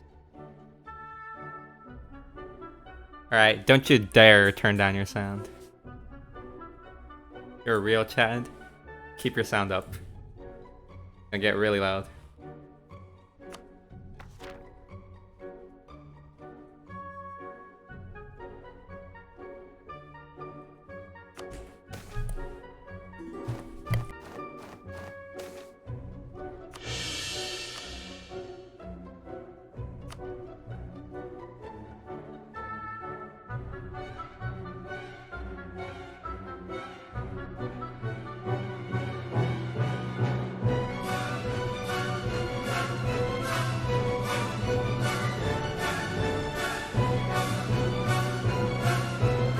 Alright, last one. We're gonna get it, right?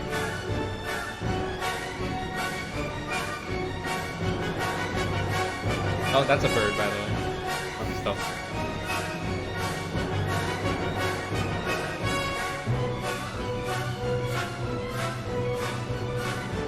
Hopefully I make it. Oh, shit! Pause. Sorry. I have the wrong save file. One sec, guys. One sec.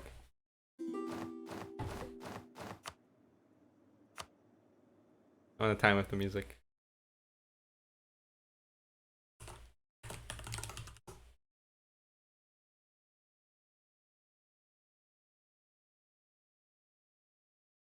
Forgot the right save file. Oh no. No, it's okay. I have it.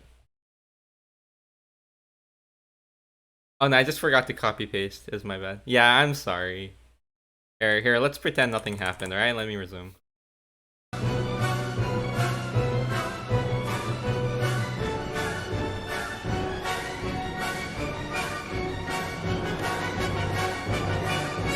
Alright, ready? Last one. Oh, looks like I seeped back too much. No bird this loading screen, that's true.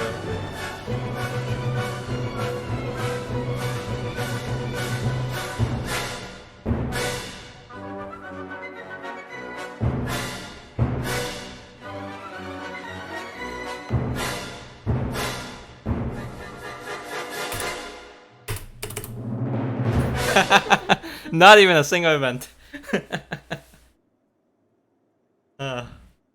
No, nothing has happened. I haven't advanced a single day. Well, there you have it. I'm getting tired, so...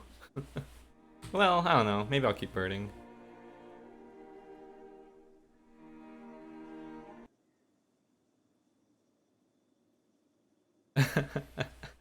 Alright, see ya everyone. Oh, and gotta cash in the predictions for the disbelievers.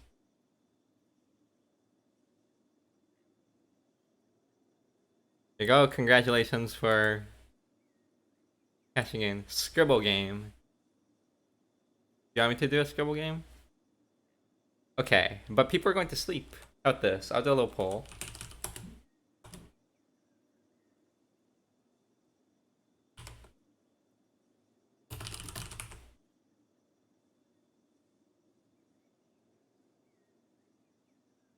And I'll go get water.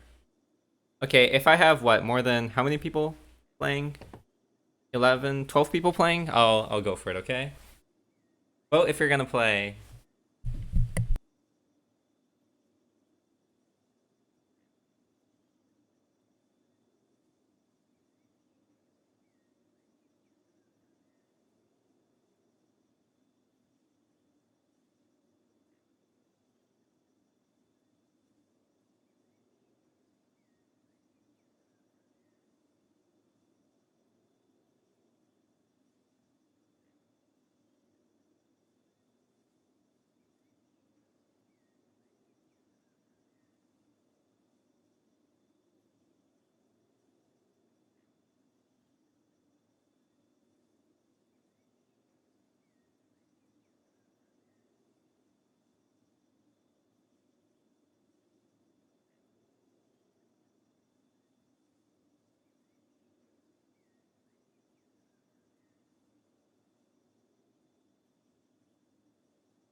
Okay, I don't think too many people are up or interested, so I think this is where I'll stop.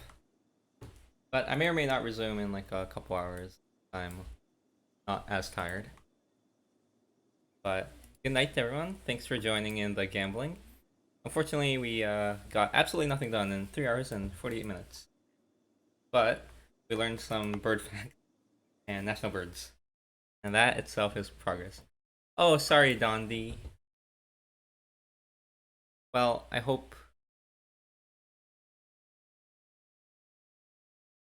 you will enjoy the rest of your day, at least. Get to work on the bird facts mod. Oh, I'm not doing it.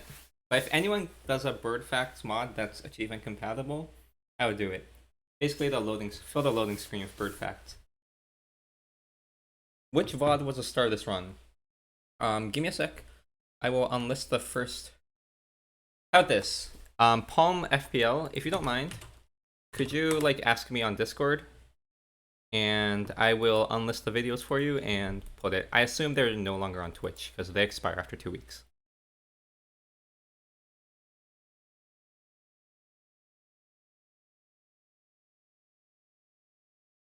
Yeah. All right. Anyway, see ya. See ya. Bye bye.